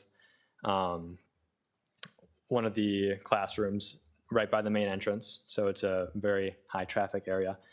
And these are also displayed at the, I'm trying to think of the career fair and the curriculum fair. And so students are able to get a quick snapshot of these ideas and kind of get drawn in, and then we can explain more. And then on the topic of picking things, at least personally, it was a lot of word of mouth and what did I think I wanted to do, and I would go ask people who I knew who were even just one grade above me, and they would have options for me. Yeah, and adding on to that, looking at the academic mentoring aspect, which Ryan and I talked about, we recently, a few weeks ago, talked to the 8th graders when they came for their visits. We had spoke to them about what academic mentoring was, how does it work, what classes can you participate in, that kind of thing. So doing things like that to help share. And adding on to like how to choose, for me, it was always like write everything down you could possibly imagine and then start crossing things off that you don't want to do. And also with word of mouth, especially, I know the seniors, for me last year, were a great help for that. Okay, great. Now, thank you. Again, great job. You all make us proud. Thank you very much. Oh, we're not done yet. Thank you all for coming. Thanks to our alums for coming back. And thank you, students. So I do have a series of questions, too. The first is kind of easy. First, are there going to be like the big trucks and machines at the CTE fair this year? Because last year it was rainy and we couldn't get out to them. So there are. Yay. Okay, good. Now we need a good day so we can get out and play on them, and that would be fantastic. Actually testing the limit of the concrete. Oh, yeah. I love it. That's fun. Cool. Well, that's a good learning experience too, probably, right?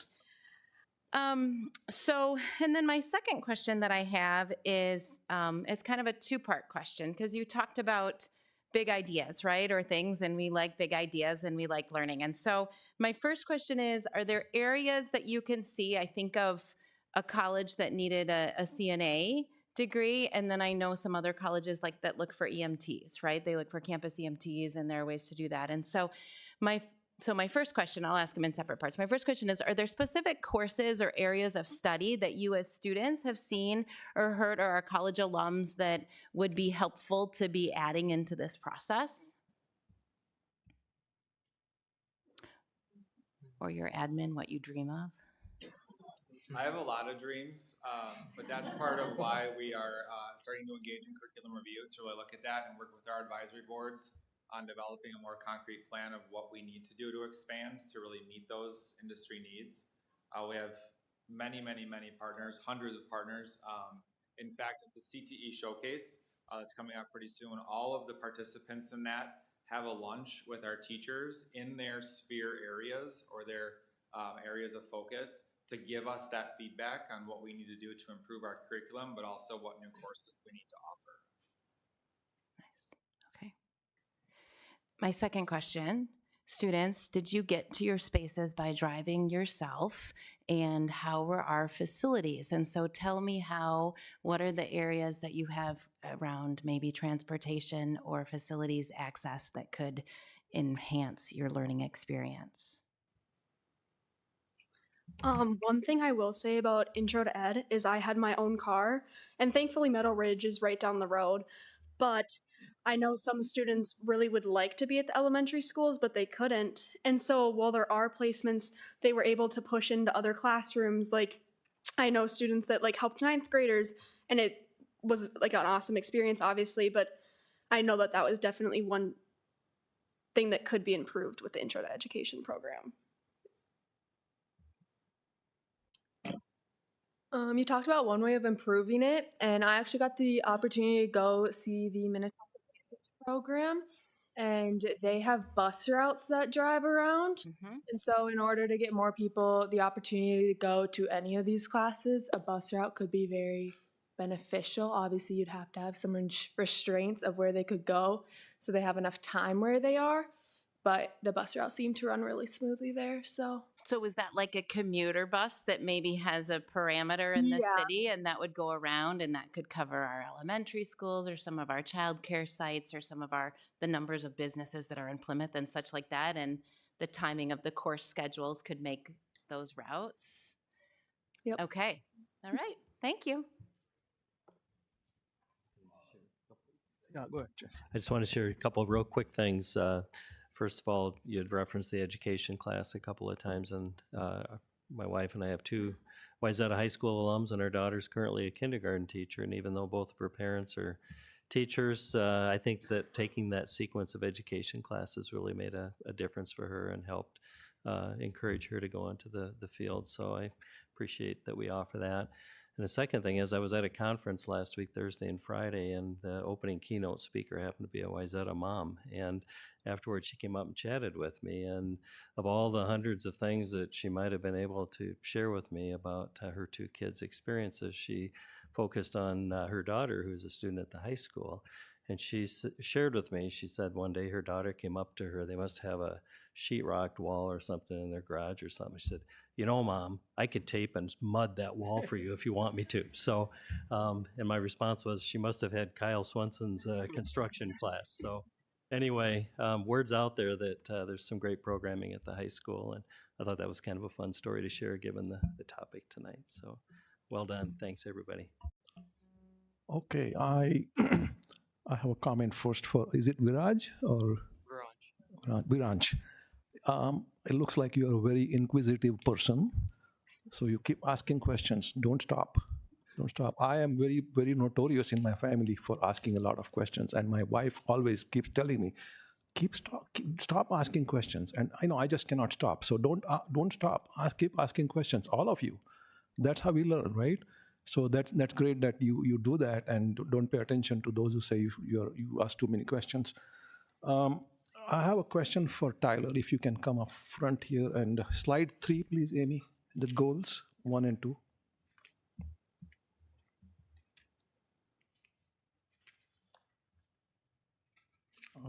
This one, yes. Actually, the previous one, the goal number 1. There you go. So goal number 1A, uh, help me understand this. College and career ready is when the student gets an ACT score of 21 or higher. Is that correct? Correct, based on the Minshew benchmark. Okay.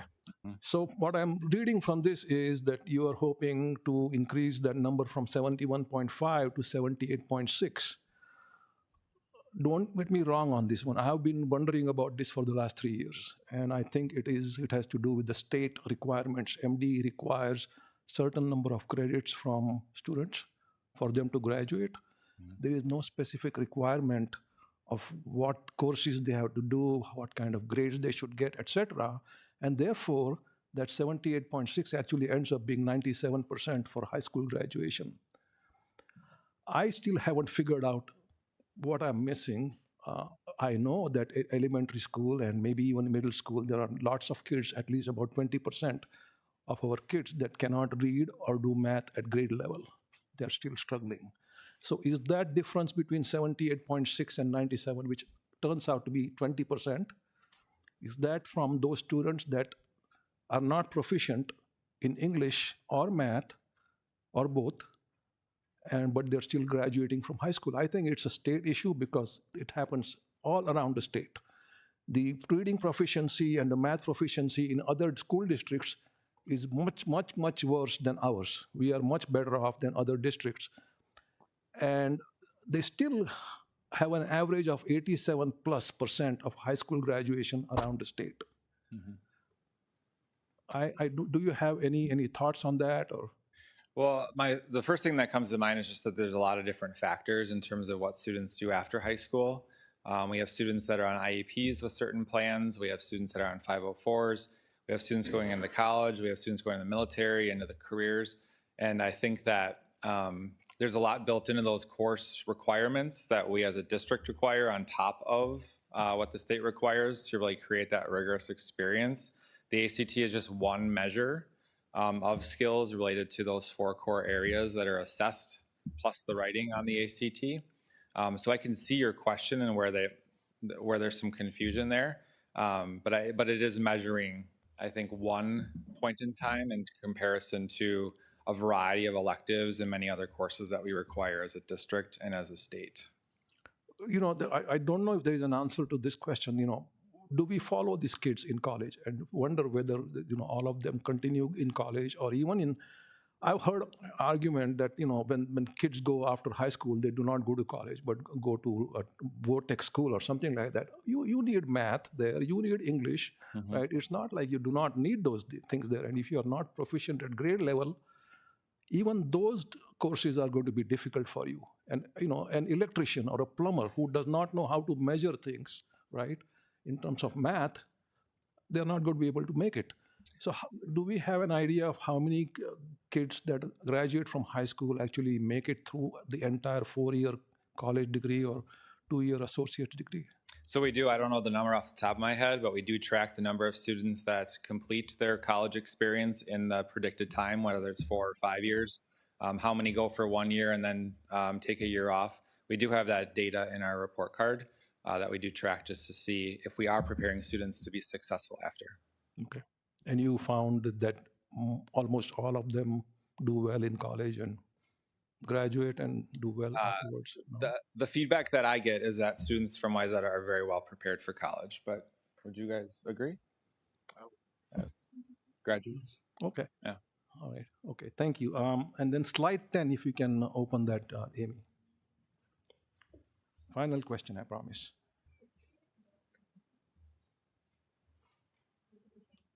Is that 10? Okay, I don't know. The one where you have those different programs.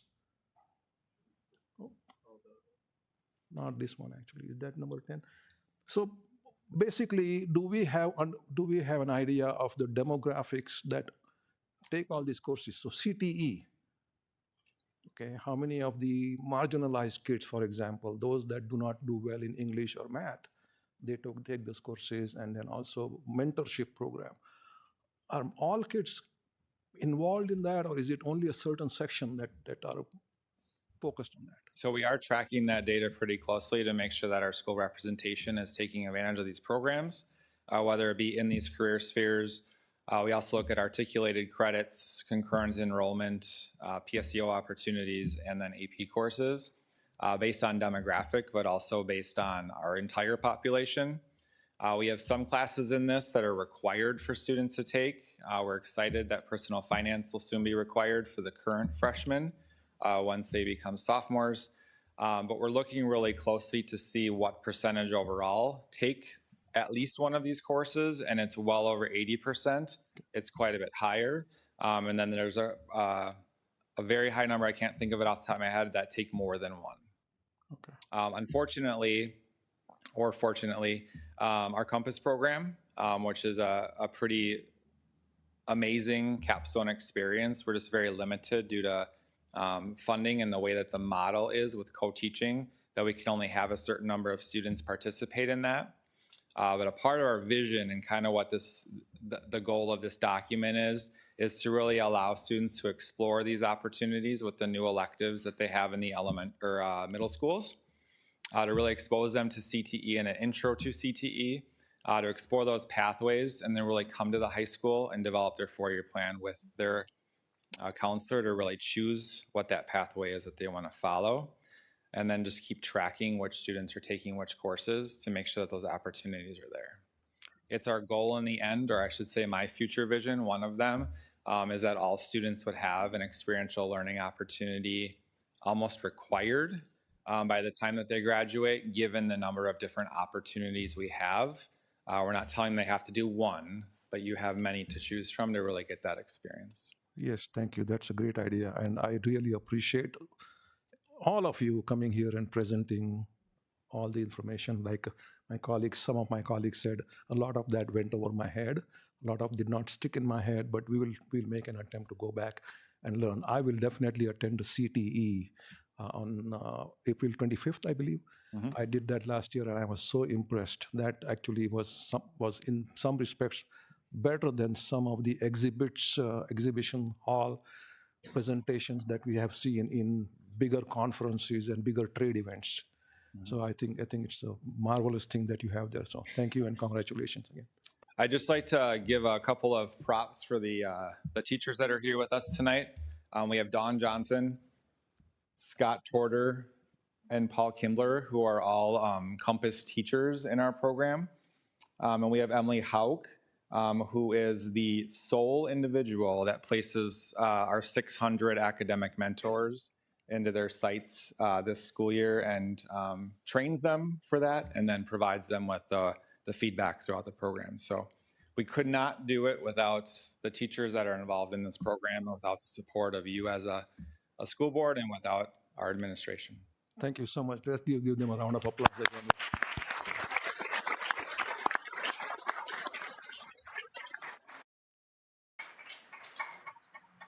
Director Mahoney, if we might, for just 1 second, hold on to those. Just want to clarify one piece so we're sure when we are talking about college ready in those questions that you had, and we say post-secondary ready in Wayzata schools, we do mean students who go on to any type of vocation or any type of schooling. So when we talk about our vocational schools or our four-year universities or an apprenticeship, all of those are things that we strive very strongly to make sure that that's part of our portrait of a graduate and post-secondary ready. And so these programs are preparing students for a great success in whichever pathway they choose to be successful and from wherever they come from on that path. So again, I just want to thank this team for coming out tonight and for all the great work at the high school. So thank you. Yeah, thank you, Dina.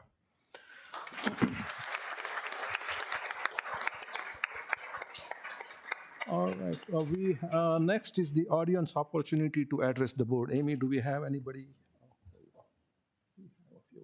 Okay.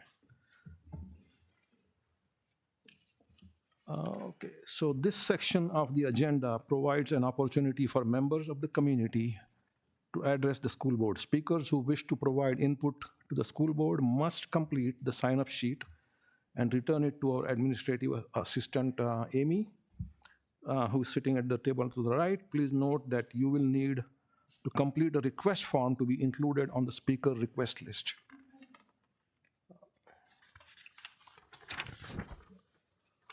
When you are invited to the podium, please identify the subject and/or agenda items to which your comments pertain.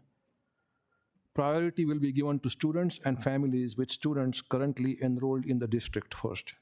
The school board practice is not to engage in a discussion or debate with the speaker, but rather allow the speaker time to express their thoughts. Please present your comments in a respectful and professional manner. This evening, each speaker will be invited up to the podium to speak for 3 minutes. And we have a number of requested speakers, so I ask that you keep your comments brief and definitely within the 3-minute time period. Amy will help us keep track of the time by holding up a red card. Sheila has one here, okay.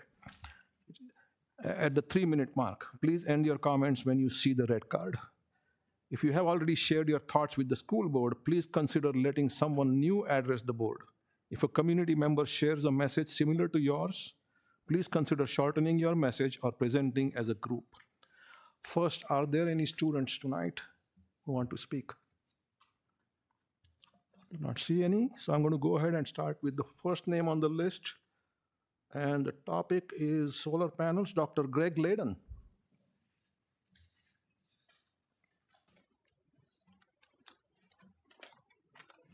Hi, thanks for the opportunity to talk.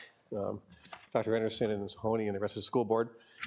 I'm talking about solar panels and using solar panels to develop energy sources in the school.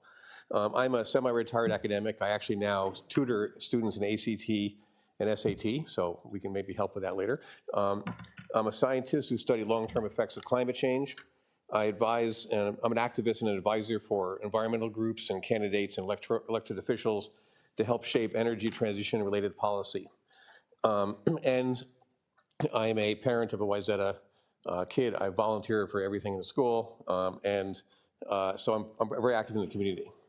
Wayzata, I've heard it called the Harvard of the local school districts, and it is, in a way, because when Wayzata does something, when you develop something here, other school districts look and say, if only we could do that.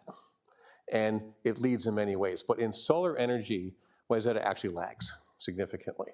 We are an island of no solar, this district, surrounded by districts that have solar of some kind. And many of them have taken advantage of the Solar in Schools program provided by the state. And during previous attempts to just talk to people about this and learn like why there's resistance or just not interest in it, I learned there's a lot of counterpoints people make against solar energy, developing a solar system in the schools. I'm told the ROI, the return on investment of solar, isn't good enough. But it's hard to understand why when there are state programs and federal programs that will pay for it. So it is a good deal. I'm told the technology is not ready. A lot of people say that, but it has been ready for years. You haven't seen major advances in this technology since it's reached a kind of a peak. Now it's very ready. I'm told it's too expensive, but it's known to be the cheapest way to make electricity that there is available. I'm told that some of the school roofs can't handle the solar panels, but solar panels weigh less than an inch of snow. And we have a lot more than an inch of snow during a snowstorm, so our buildings can handle it. And I'm told that because of the way school district budgeting works, because of regulations provided by the state, you can't move money around and pay for or maintain solar panels on a school building.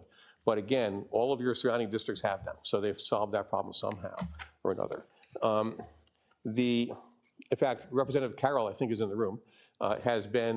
He's on the Energy Committee and has been a signatory to the updated versions of the Solar in the Schools program.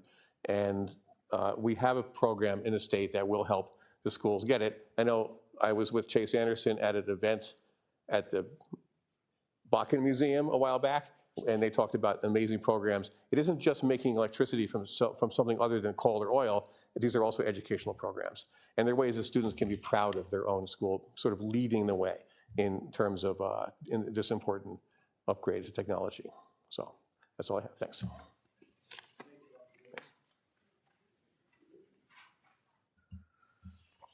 Okay, next we have Anna Lemon. Topic she's going to talk about is the middle school model. Anna. Hi. Good evening. My name is Anna Lemon, and I teach 6th grade language arts at Central Middle School.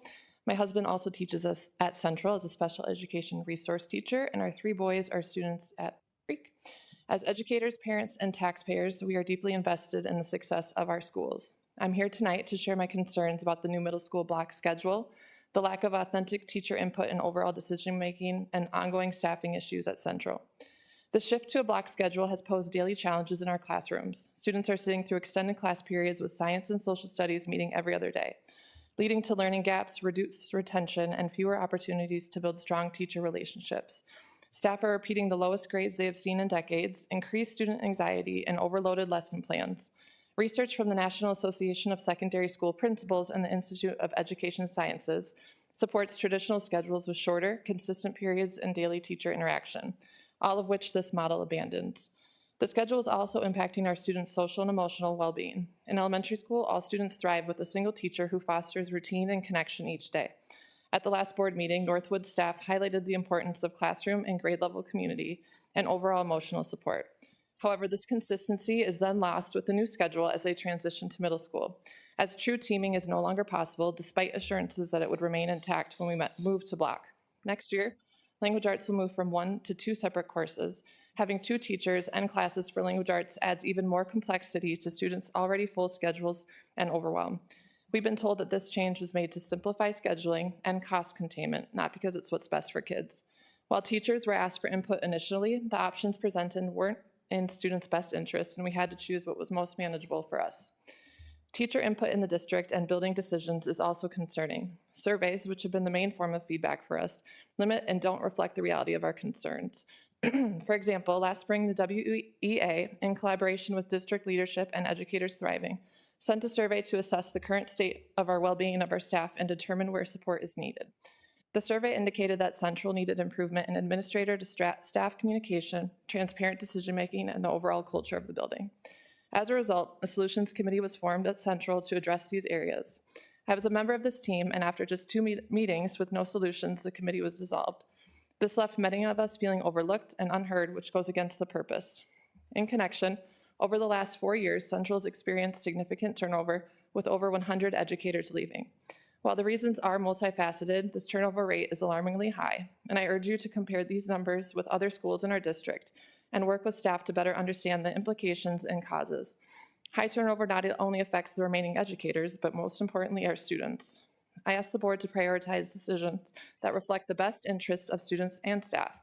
We need leadership that values teacher input, fosters a supportive culture, and builds consistency within our schools for our kids.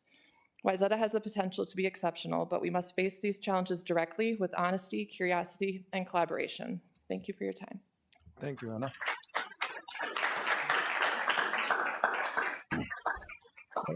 Next, we have Liz Baumgartner, who is going to talk about policy 413R.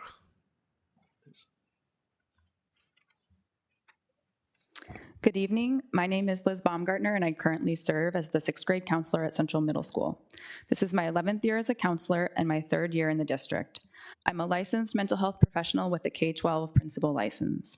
Throughout my time at Central, I've consistently received strong performance evaluations, and this year, I was the only returning member on the counseling and social work team, supporting 3 new colleagues as they transitioned into their roles. In addition to my professional qualifications, I've built strong collaborative relationships with staff, student, and families that enhance the support I'm able to provide our school community.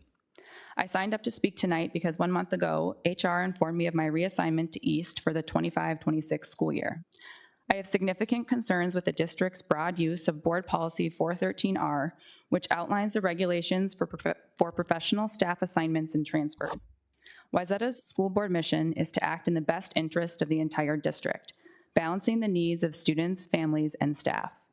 And yet, administrators' decisions about staffing, which directly impact student outcomes, are being made in ways that contradict the very policies you've designed to ensure a fair, equitable, and transparent process. My transfer, for example, was unexpected.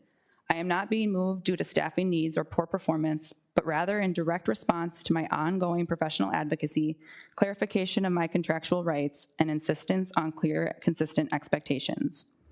While all staff transitions are disruptive, the impact is particularly significant when it comes to moving counselors.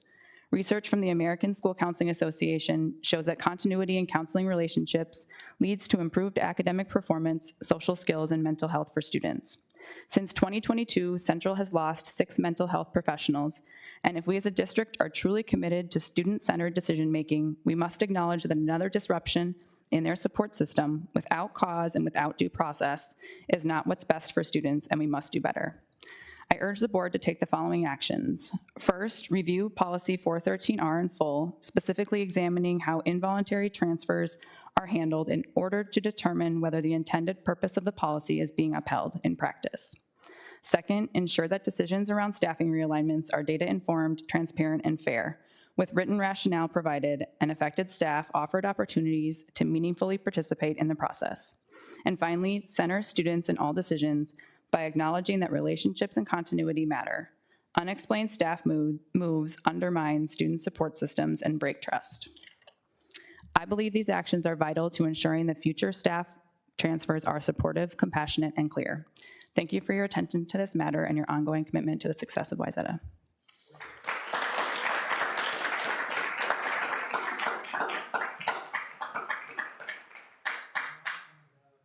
Last one we have is Sally Dittenbach. Okay. Did I say that right? Okay.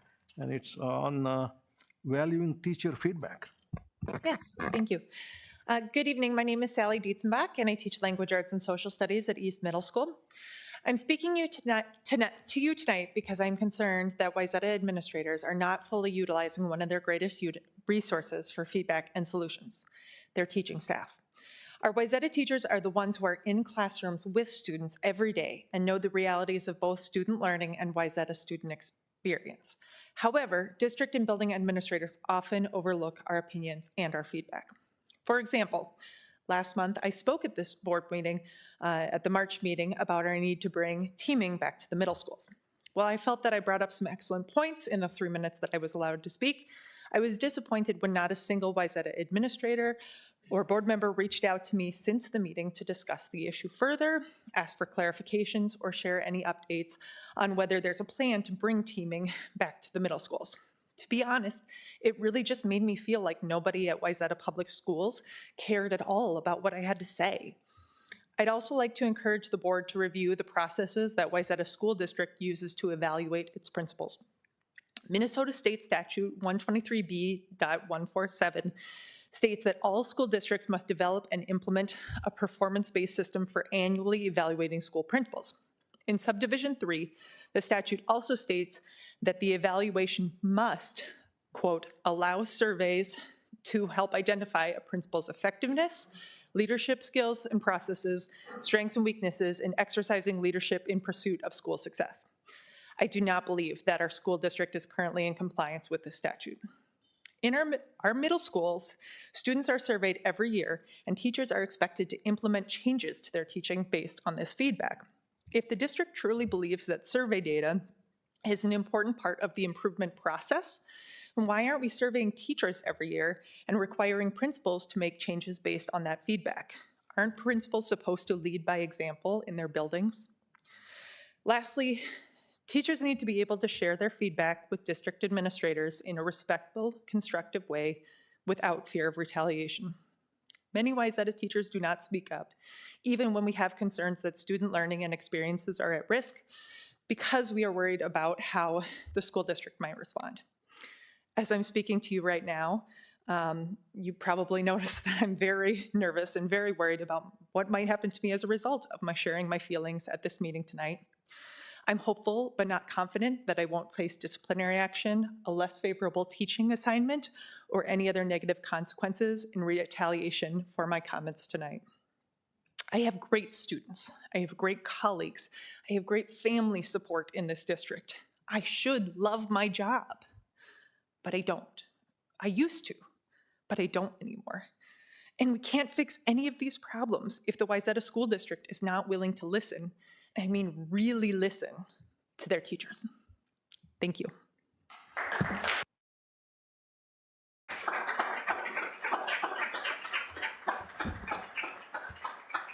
Thank you, Sally. All right, I don't think we have any more. So moving on to the next Item on the agenda, administrative reports and recommendations. And the first item is policy approval. There are two policies tonight, and Dr. Anderson will present those. Mr. Chair, members of the board, as indicated, we have two policies tonight. The first policy is 506, student clothing and appearance. And the second one, a new policy actually, driven by recent legislative action, personal electronic communications devices. As a reminder, not so much for the board, but for those listening, we do have a policy committee that reviews policies and makes edits and recommendations to bring forward.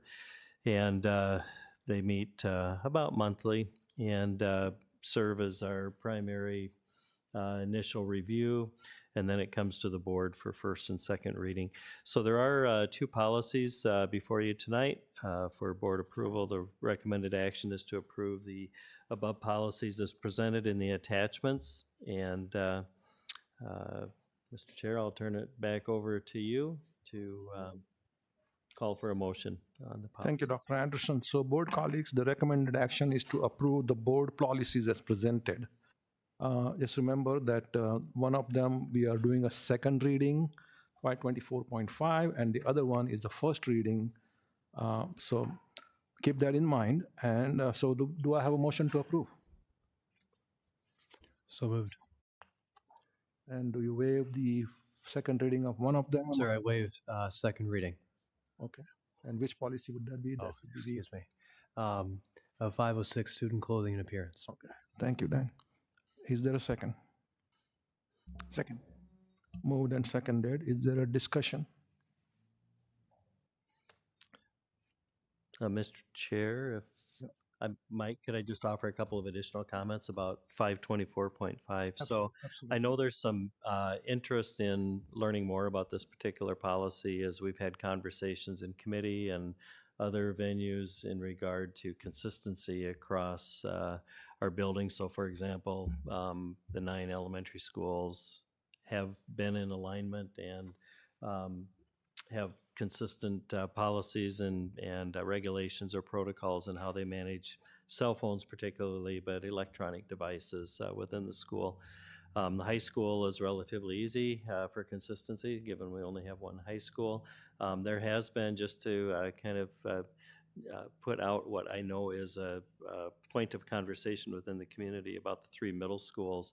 And I just wanted to share that even though the board's approving a policy tonight, which is really what the board does approve, the regulations and the specifics about each building's approach to electronic devices tends to get developed in the summer months, because right now they don't spend a lot of time on handbook development for next fall. So because this particular policy is a new one, and given that there have been protocols that have been written at the different levels and implemented across the buildings, we will be taking another look at this, and I just wanted to share with the board and with the community that it's the intent of our 3 middle schools to be aligned in the fall with the same approach that, I don't know, the way it's been presented to us, East and West had a more restrictive policy, a little bit different at Central for the current year, and Central, East, and West are going to be all pretty much on the same page with what East and West have done this year, if that makes sense.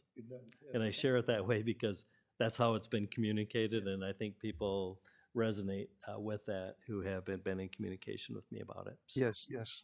Thank you, Dr. Anderson, and you're spot on. I think I'm not on the policy committee. Valentina chairs the committee, and Paras and Sheila are on the committee, but Paras could not attend the last one, so I substituted for him, and the discussion was with regard to the difference in Central Middle School policy, and it is not a bell-to-bell policy right now, and so our concern was to have it consistent with East and West Middle School, and we were assured that it will happen. That will happen when school starts in the fall for next year, and so that is great. I think that will make the community happy. There was a lot of feedback from the community. So, as Dr. Anderson mentioned earlier, the vetting of the policy is vetted by three bodies. One is, of course, the policy committee of the board. The staff vets that, and as well as we have a lot of policies which say that we will have community feedback, and that is one of the ways to vet our policies as well, to get community giving feedback to us as far as what they think about the policy and what we should be doing in their opinion. So thank you for that. I'm hoping that the board is happy with the result, and if you have any other questions, you may ask now. If you want, this is a time for discussion. So. Oh, thank you, Dr. Anderson, on that. We had our district liaison committee last week, and again, some of the representatives, they brought up the same aspect, that they wanted consistency, and generally they liked what East and West has done, and they would like to see the same protocols, if you will, for Central. So that is really good news. So thank you, Dr. Anderson. Yeah. So I want to start by recognizing that we had a policy in place as Wayzata Public Schools at the start of the school year, even though we didn't need to have a policy in place until March. So I want to recognize our principals for stepping up and putting something forth to start the school year with. As we've talked about middle school alignment in many different directions, I think this is one place that it's a good place to have alignment, because every one of our students should walk into a school, no matter what building you're in, and have a Wayzata experience. And the Wayzata experience should be similar from building to building, even though, we know every building has a little bit of a different feel and a little bit of a different vibe, but those rules and structures should be in place. So thank you to all the middle schools for aligning on so many things over the past year when it comes to the models, when it comes to changing, the ways that we're doing business in our middle schools to try to improve things for our middle school students. When it comes to this, there have been a lot of things that we have asked our middle schools to do, and so I highly, highly appreciate the effort and the time that it takes to be intentional with those changes. There's another piece that I would be remiss if I didn't talk to this piece. I know that there are a lot of families that reached out to us as a board, and we heard about kind of one side of it, that everybody wants the restrictions in place to be off and away all day, pretty much, right? That's how we kind of hear about it. I also heard from teachers who are concerned about having to be the cell phone police. And so it's not that they don't want this in place, but it's one more thing to have to do. And so, as with everything in public education, it's all about partnership. And so as parents, whenever there's a policy that's rolling out like this, it's not going to be perfect. It's going to take some time. It's going to take some getting used to. It's going to take some effort, not just on teachers and principals' parts, but on parents' parts. So if we can all partner on this, support your teachers through this, support your principals through this, we will get there. We're fighting an uphill battle with electronics, and we all know it as parents. But it's really important for us to remember that it's not just on school. It's also on parents and families, so that when our students walk into our buildings, they understand what the expectations are of them. So again, thank you to everybody. Thank you to the policy committee for putting this together. Thank you to our administrators for having the tough conversations about aligning our middle school. And I'm happy with where we landed. Thank you, Heidi. Yes, Valentina, go ahead. I would like, though, to be honest, that yes, some teachers might disagree and think that there is an additional thing to do. I'm surprised that teachers are taking it. If anything, I would say aligning it, it makes maybe us as a bad guy, so that it removes the burden from teachers. Second, I think that what will be appreciated if it's administration will help them out. So it shouldn't be a teacher's job. And the description is typically written what will happen after first offense, what will happen after second offense, what will happen after third offense. It will make, yes, at the beginning, it will be very difficult because everybody are glued into screens. Everybody got used to. It'll be painful.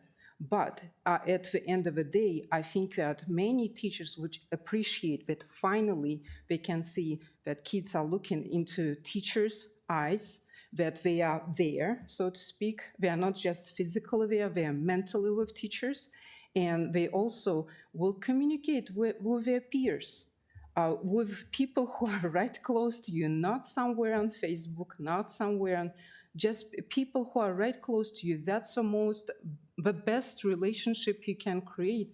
The best relationship actually I have in my life is a relationship which I created in my childhood. So I think that at the end of the day, it worked out. And I would like to say thank you very much, Dr. Anderson, for working through that. And that hopefully by next school year, all middle schools are going to be aligned, and we will work through that. Thank you very much. All right, so thank you, everyone. So I'm going to read the, the recommendation again. The recommended action is to approve the board policies as presented. And this is a voice vote. So all in favor say aye. Aye. Aye. Aye. Opposed say no. The motion passes. Thank you so much. Next item on the agenda for admin reports is teaching and learning. Actually, there are no teaching and learning reports this evening, so we'll go skip that. Next one is we have financial reports presented by Executive Director of Finance and Operations, Scott Lesage. Scott will first present the combined financial report ending on February 28th, 2025. Scott? Perfect. Thank you, Board Chair Sahoni, board members, and Dr. Anderson. I will be very brief. But just going over this, these are the normal monthly reports that we come to the board with, just to keep you up to date. So this is through February 28th, or the first 8 months of the current fiscal year. Things are generally in alignment with expectations at this point, and will be even more in alignment once the revised budget amounts are updated on the report that the board approved last month on March 10th. So just starting, if we want to shift over to page 2, which are already there, perfect. Just kind of, I don't have anything real big to point out. Property taxes, state aids, that's obviously lion's share of our revenues. They're right on par with expectations.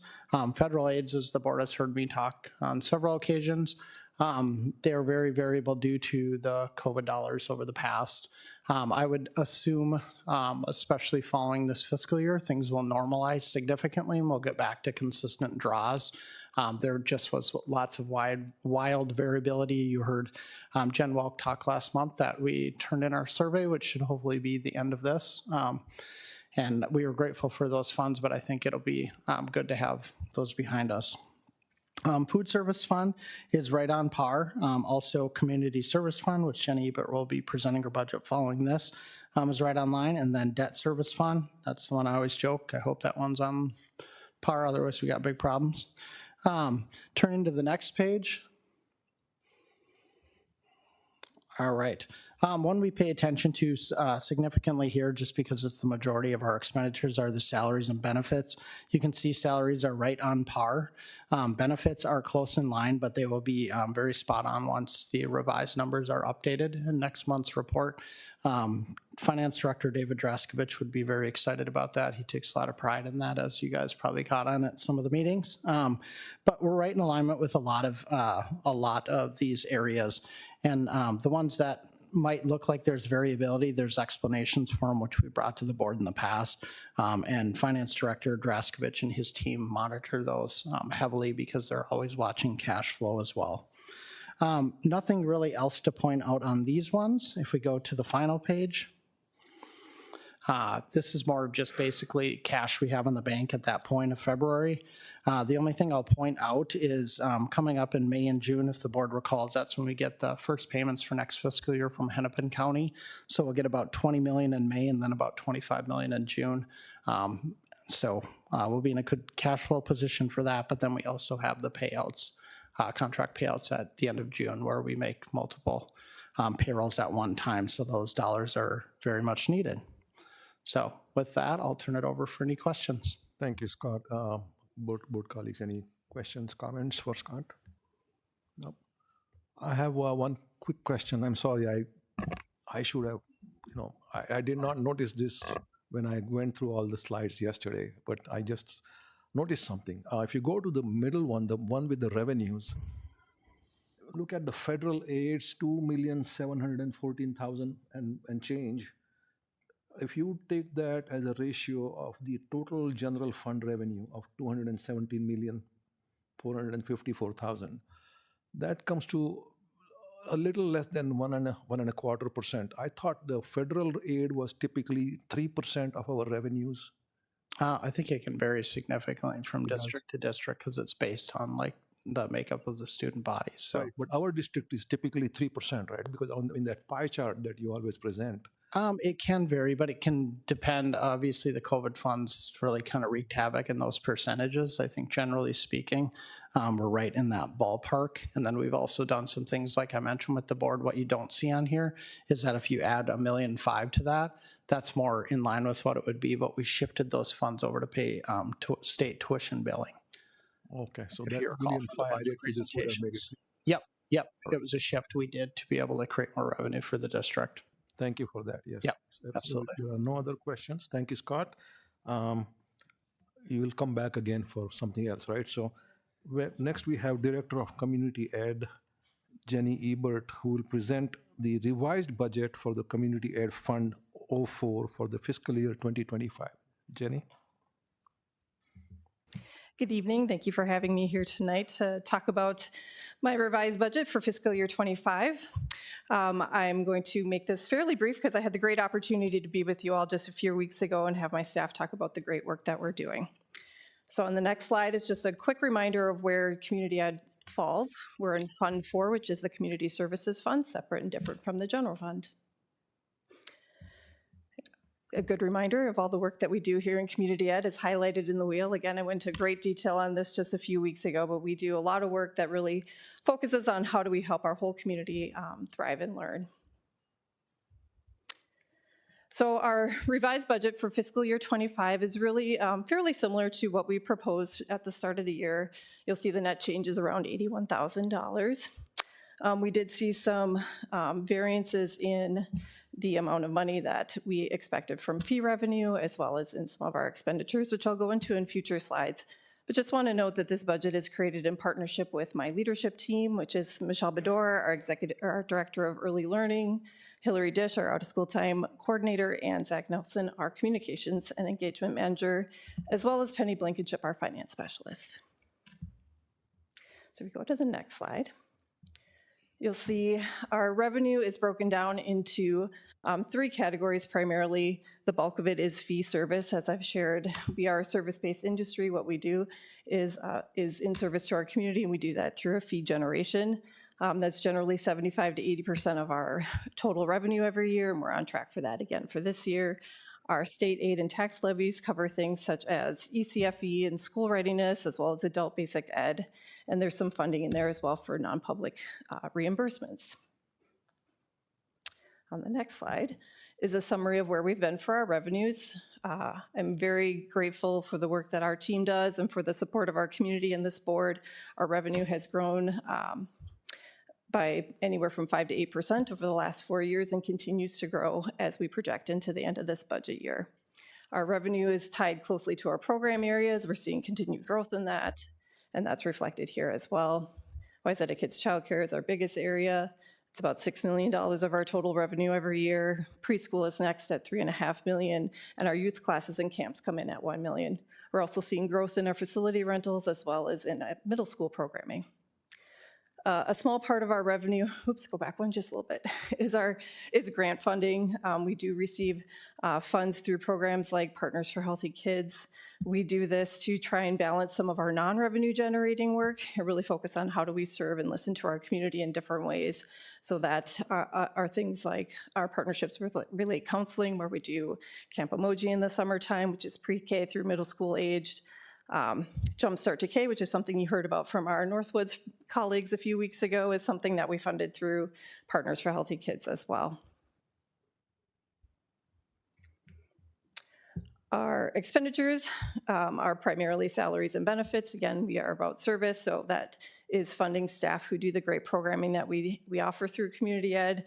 The majority is staffing, but we do have some purchase services, which is also actually paying for staff in our youth camps and classes. We contract with vendors and businesses and offer wonderful opportunities for dance and cooking, STEM, and you name it, a variety of programs that we have businesses we contract with to do that. So that's that 20% of that wedge really falls under that. A little less than 1% is our capital and technology spending. Where we saw differences in our expenditures this year, salary and benefits are actually a little bit lower than we had projected. We had hoped to have more people hired at the start of the year. Unfortunately, that did not happen, especially for our childcare program. We did contract with talent recruitment companies starting in November, and we saw those staffing hires increase significantly starting in January, so we have caught up. We just didn't hire those people as soon as we had anticipated, so there's a difference in our budget because they didn't start on July 1. They started closer to January 1. We also had a medical leave on our leadership team that's reflected in those differences. We had increases in purchase services. When our programs expand, we also have an expanded need for supplies and whatnot, as well as with our contracted vendors. And lastly, I just want to note a little bit on the capital and technology. We did increase spending here. I mentioned when I presented with you all a few weeks ago that the work that we do in community ed is really all about collaboration. And so this is a way that we can continue to collaborate with our school buildings. We are supporting fun things like carpet replacement at the high school, to changes in or improvements in technology, to working with our elementary schools to see what kind of FIED materials or equipment that we can share and replace together. So looking at where are those different ways our community ed can really help to support programming throughout the K-12 system as well as within community ed. The last thing I want to share is just a summary of our community ed fund balance. We have a fund balance separate from the general fund. This is our general community ed fund balance. We do have some smaller fund balances in ECFE and school readiness as well. You'll see we've had some hard times in our fund balance when we experienced the pandemic, as our programming is tied to fee generation, and when we were not able to provide programming, we weren't able to generate revenue. Thankfully, we've built out of that quite substantially over the last couple of years. We are at a point now where we are not looking to rebuild our fund balance. We are feeling confident in the amount that we're at and really looking at creating a budget that's really closer to net even for this year and for the coming year. So this is a reflection of where that's at. So with that, at 9:11, do you have any questions? Thank you, Jenny. Any questions, comments? Anyone? Yes, Paras. Yeah, just have one quick comment. So I know community ed is a program which not just caters to students, but the broader community, right? And in our district liaison committee on Friday, you and Julie Monk, you guys talked about parenting education with community ed. Great success, and obviously the group voted for continued funding into 2025 and 2026. So thank you so much. Great job, both you, Julie, and team. So just wanted to congratulate you and make sure everybody's aware. So great work. Thank you. Thank you, Paras. Yeah, we have a close partnership with our district liaison committee where they coordinate funds with the PTA, PTOs to provide parent and caregiver classes at free or reduced cost for our families, and partner with other organizations to do that as well. We actually partner that with some grant funding through Partners for Healthy Kids to really provide a robust year-long opportunity. I have a question. I wanted to find out what you would think of this. I know there is a bill, or there was a bill in the legislature that was introduced at the beginning of session. I don't know where it stands right now, but that bill basically was going to say that districts would be allowed to transfer fund balances from one fund to another fund. So for example, if we have a lot of fund balance in community ed and we are hurting in the general fund area, then I think they were thinking of leaving it to local control. Individual school districts can decide whether to do that or not. How would you feel about that? I think that last slide where you saw the big dip in what happened to community ed is a reason why it's really important to have a sizable fund balance within community ed, because we are so tied to the economy. So if the economy were to change significantly 1 year from now and we drain our fund balance back down to zero or negative $1 million like we were in 2021, if we hadn't been able to build out of that, it would have been the fund or the general fund's responsibility to fill that gap and fill that balance. So having community ed with a fund balance actually protects the general fund from the shifts and the changes that happen in our economy. Yeah, and that fund balance of 4 million plus is about, what, 25% of the operating expenses? Yeah, That's right. correct, yep. That's pretty good. That's very high. I would just say, to bring you some peace of mind, I would support the separation of that as well, because of the factors that you indicated. There is it's a higher risk because you don't know what might impact those revenues. So you don't have that continuity of funding like the general fund does. So I just couldn't let the evening pass without sharing that with you while you were here. I appreciate that, and I do try and be proactive in the work that we do in community ed to provide funding where it's needed in the moment. So we've taken on the auditorium manager position in the last couple of years. We've taken on a welcome center specialist position. There are other pieces throughout the district where we've increased the amount of utility chargebacks that we pay in community ed. So instead of going towards the fund balance and shifting funds there, we really want to be proactive on the front end to say, where can community ed be supportive to the whole system? There was one more piece that I wanted to kind of clarify or remind me of. When we saw that dip that happened because of COVID, you mentioned it was because you're fee-based, really, and so when you were unable to provide services, you weren't getting those fees. But if I remember correctly, during COVID, you were also providing childcare for free to essential workers and their families. And so that is, and we never got reimbursed for that. And so a huge thank you to community ed for continuing that and making sure that we had, our essential workers where they needed to be and that their kids were well cared for.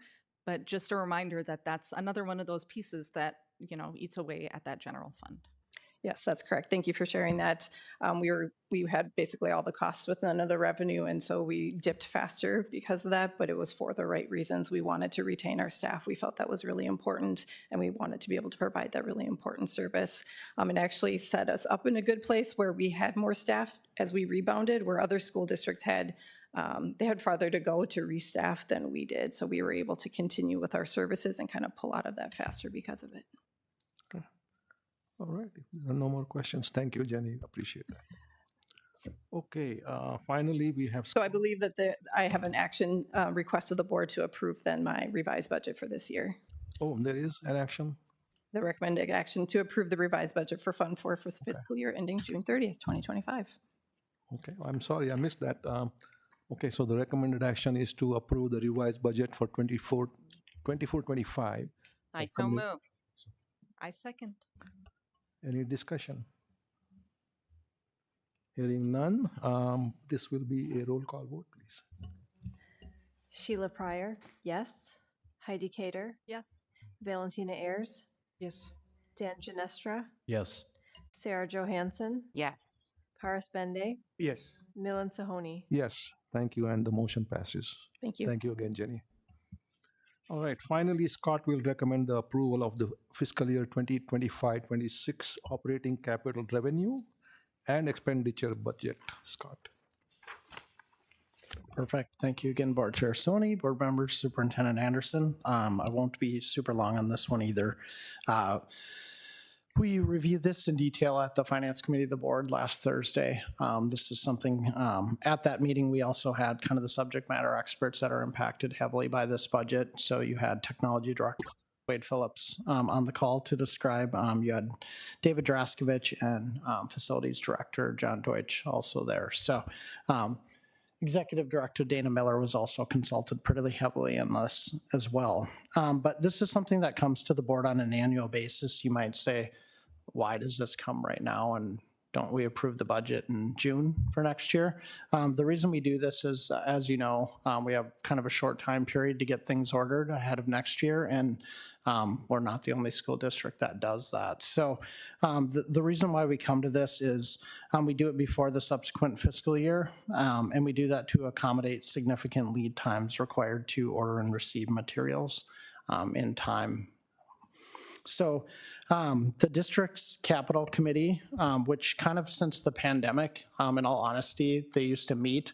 I think when I first started, it was kind of a very small subgroup, and it's gotten a little smaller with us being in cost containment and coming out of the pandemic. We haven't met as thoroughly as I think they used to. These dollars are also very spoken for, so I know it seems like it's a large amount of money, but in the big picture, those dollars are, eaten up pretty quick, or if they're not eaten up, they are restricted and reserved accounts that sit on our fund balance too. Just a reminder, if you look back just a few short fiscal years ago in FY21, our capital fund balance was zero. So we've worked really hard to get it built back up. There's roughly just under 3.6 million in there. A lot of that has some carryover in it, obviously, from what we didn't think we would spend or we didn't get to, or was planned spending. I know like Dana has dollars set aside that she'll be using for curriculum and technology related to curriculum, because that usually comes in kind of a big lump sum. So I'm digressing a little bit, but just giving you a little bit of a backstory. The district's, like I mentioned, capital committee prioritizes the requests and proposed capital expenditures to the administration. And then the enclosed document that is in your board packet kind of goes through what those expenditures are. I'll talk about a few of the differences.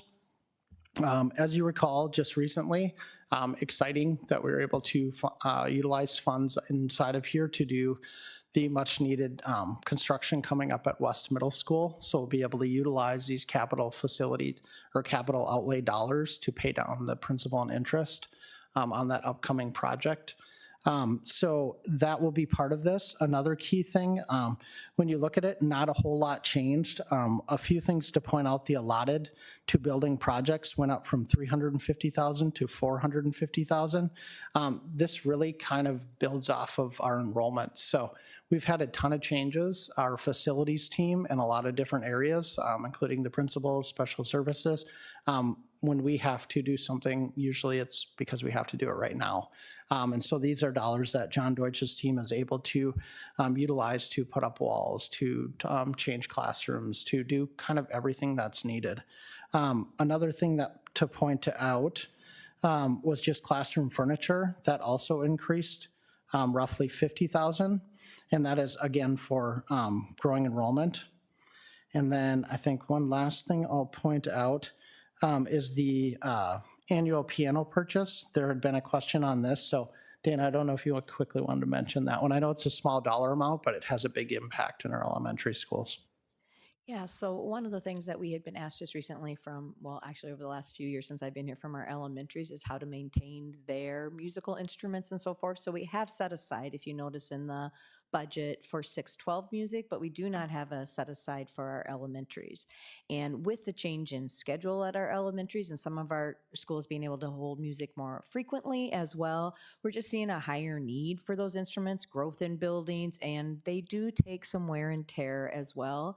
And typically we have our elementaries, when they get curriculum or things are purchased for them, it's up to their budgets to maintain that. And in talking with Scott, that just seems like a very big ask of our elementaries. And so we've been dipping into that piano fund, and that predates both Scott and I, but I think it was just titled that for that reason. And so that's the money I've been using to try and help some of our elementaries, and would like to just note that. And with 9 elementaries, one a year is a long time to ask them to wait. So that is why we've put a few more dollars in there so that we could get on a replacement update cycle of 2 to 3 years and not be relying heavily on our PTOs for that, because this is a basic curriculum need, and it really feels like something that we as a district should be supporting. So that was the ask, and I appreciate Scott working with us and teaching and learning to make that happen. Perfect. Thank you, Dana. One last thing to note is just obviously contingency. That's just kind of the leftover dollars. Obviously, like I said, obviously we have been building up a fund balance that's been carryover from things where if John waits on some of those purchases, if he knows he's going to have a big purchase coming up, I think on Thursday at our meeting, he talked about just some of the like a dump truck that we would need. Those are north of 200K. Just big expenditures, and the same with Dana's team. If she doesn't utilize that full 550,000 along with the other areas, those dollars it's kind of just in the background that she has availability to that fund balance to do that. So, but as you can see, these are critical dollars for schools. They go very quickly. And so it's something that we do look at seriously. And like I said, next year, I think especially hopefully coming out of cost containment and getting more into normalized times and growing enrollment, that committee will come back together. I don't know how much things will change on here because it is kind of hard to shift the dollars around just because the needs really don't change. But it's a good thing to go through. So with that, you can see here the district's administration proposed operating capital budget for FY 25-26. So we're projecting roughly just over $3.2 million, and we're projecting that we would spend those dollars. And then if we don't, obviously those would go over to a restricted fund balance. So before I'd go to the recommended action, I would just ask questions for the board. Okay, thank you, Scott. Okay, so the recommended action is to approve the district administration's recommended fiscal year 2025-26 operating capital revenue and expenditure budget. Is there a motion? I so move. I second. Moved and seconded. Is there a discussion? Oh, Valentina, sorry. Just a comment. I sent some questions and I appreciate that you clarified via email and you clarified even more right now. So it makes it easy even to vote if you don't know some items. I appreciate it. Absolutely. Anytime. Thank you. Oh, yes, Heidi. I just wanted to say thank you to Teaching and Learning and Finance for looking through those improvements that need to be made at each school. I have sat in on many a PTA grant committee meeting, and it's always really difficult when those especially the musical instruments come up, and it's part of curriculum. And so thank you for doing that because it really was a heavy lift for some of the PTAs. And as we talk again about aligning our experiences through all of our schools, this is a really important one. So thank you. All right. Thank you, Heidi. Okay, again, the recommended action is to approve the district administration's recommended fiscal year 2025-26 operating capital revenue and expenditure budget. This is a roll call vote. Sarah Johansson, Yes. Paris Bende, Yes. Sheila Pryor, yes. Heidi Cater, Yes. Valentina Ayers, Yes. Dan Ginestra, Yes. Milan Sahoni. Yes, the motion passes. Thank you. Thank you, Scott, again. Yes.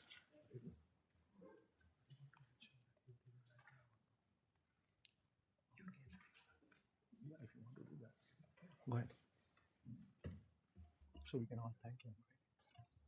Yeah, before we conclude, I just wanted to mention that, as the board's aware, tonight will be Scott Lesage's final official school board meeting with us. He's going to be moving on, and we just want to say thank you. I want to say thank you for the work that you've done for the school district and the time that you've been here, and clarification and budgets and presentations made, and the depth of knowledge and information. I know I know for all the board members here as well that they've appreciated that. So thanks for all your hard work. We wish you well, and we'll be staying in touch in regard to transition opportunities and activities, as you know, and we appreciate that as well. So yes, with that, I'll turn it back over to you. All right, thank you, Dr. Anderson. I think I can speak on behalf of the board and appreciate what you have done for the district, and we'll miss you for sure. And everything that you brought to the finance committee, to the board during finance, the budgets and all those things. And good luck to you in the future. Yeah. Milan, if I may make just one quick comment. So Scott, again, one thing I want to call out in all finance meetings, two things that you have consistently done. One is show that collaboration with other teams, whether it is teaching and learning or HR or any other like facilities. And then you have always put your team in front of us. So thank you for that succession plan, if you will. We know we are in good hands. So again, you did really great job in terms of not just managing your roles and responsibilities, but to give us view into how you're collaborating with the rest of the teams and how strong your team on the ground is. So thank you. Yes, Dan. I wanted to second that just for a moment and say I've had the really great opportunity of being on the facilities committee and the finance committee these last 2 years. And one of the pluses of that is that I get kind of a double dose of Scott. So it's really been special learning from you. You've been very approachable, very much so a resource as I think all of us board members, search to better understand our schools and the systems and how they all function. So I appreciate your approachability, your easygoing demeanor, and being an all-around funny guy. So thanks so much. We'll miss you. Yeah, Sheena. I just want to say that I appreciate you trying to make finance funny. Um, I will miss your jokes. Yeah, ready. Well, then I'm going to say nobody can clear a room like you. You're truly going to be missed. Thank you for everything. It's been great learning alongside you and growing alongside you. And I know you've got great things ahead of you. I was gonna say also, we'll miss your jokes, obviously, and at the same time, thank you very much for your patience. You navigated our district through a lot, and it's been an incredible number of years. And Dr. Anderson will often say, you don't want to have to be awake late at night wondering about your finances. And so, thank you for instilling trust and confidence. And you did all of that while having lunch with the high schoolers at the cafeteria. So not only are you really smart, funny, and super good at clearing out a room, you also really care about kids and education. And for that, we were really fortunate. So thank you. All right, so thank you, Scott. No human resources report tonight, and next, and also no board action tonight. So final item on the agenda is board reports. Anybody have a board report to present? All right, if we don't, we will move on to the conclusion. This concludes the Wayzata Public Schools regular board meeting. Is there a motion to adjourn? So moved. Is there a second? We need a second. Second. Nobody wants to go home, I guess. Huh? All in favor say aye. Aye. Aye. Opposed, nay. Okay, the time is now 9:30, and the Wayzata Public Schools Board of Education regular meeting for Monday, April 14, 2025 is adjourned.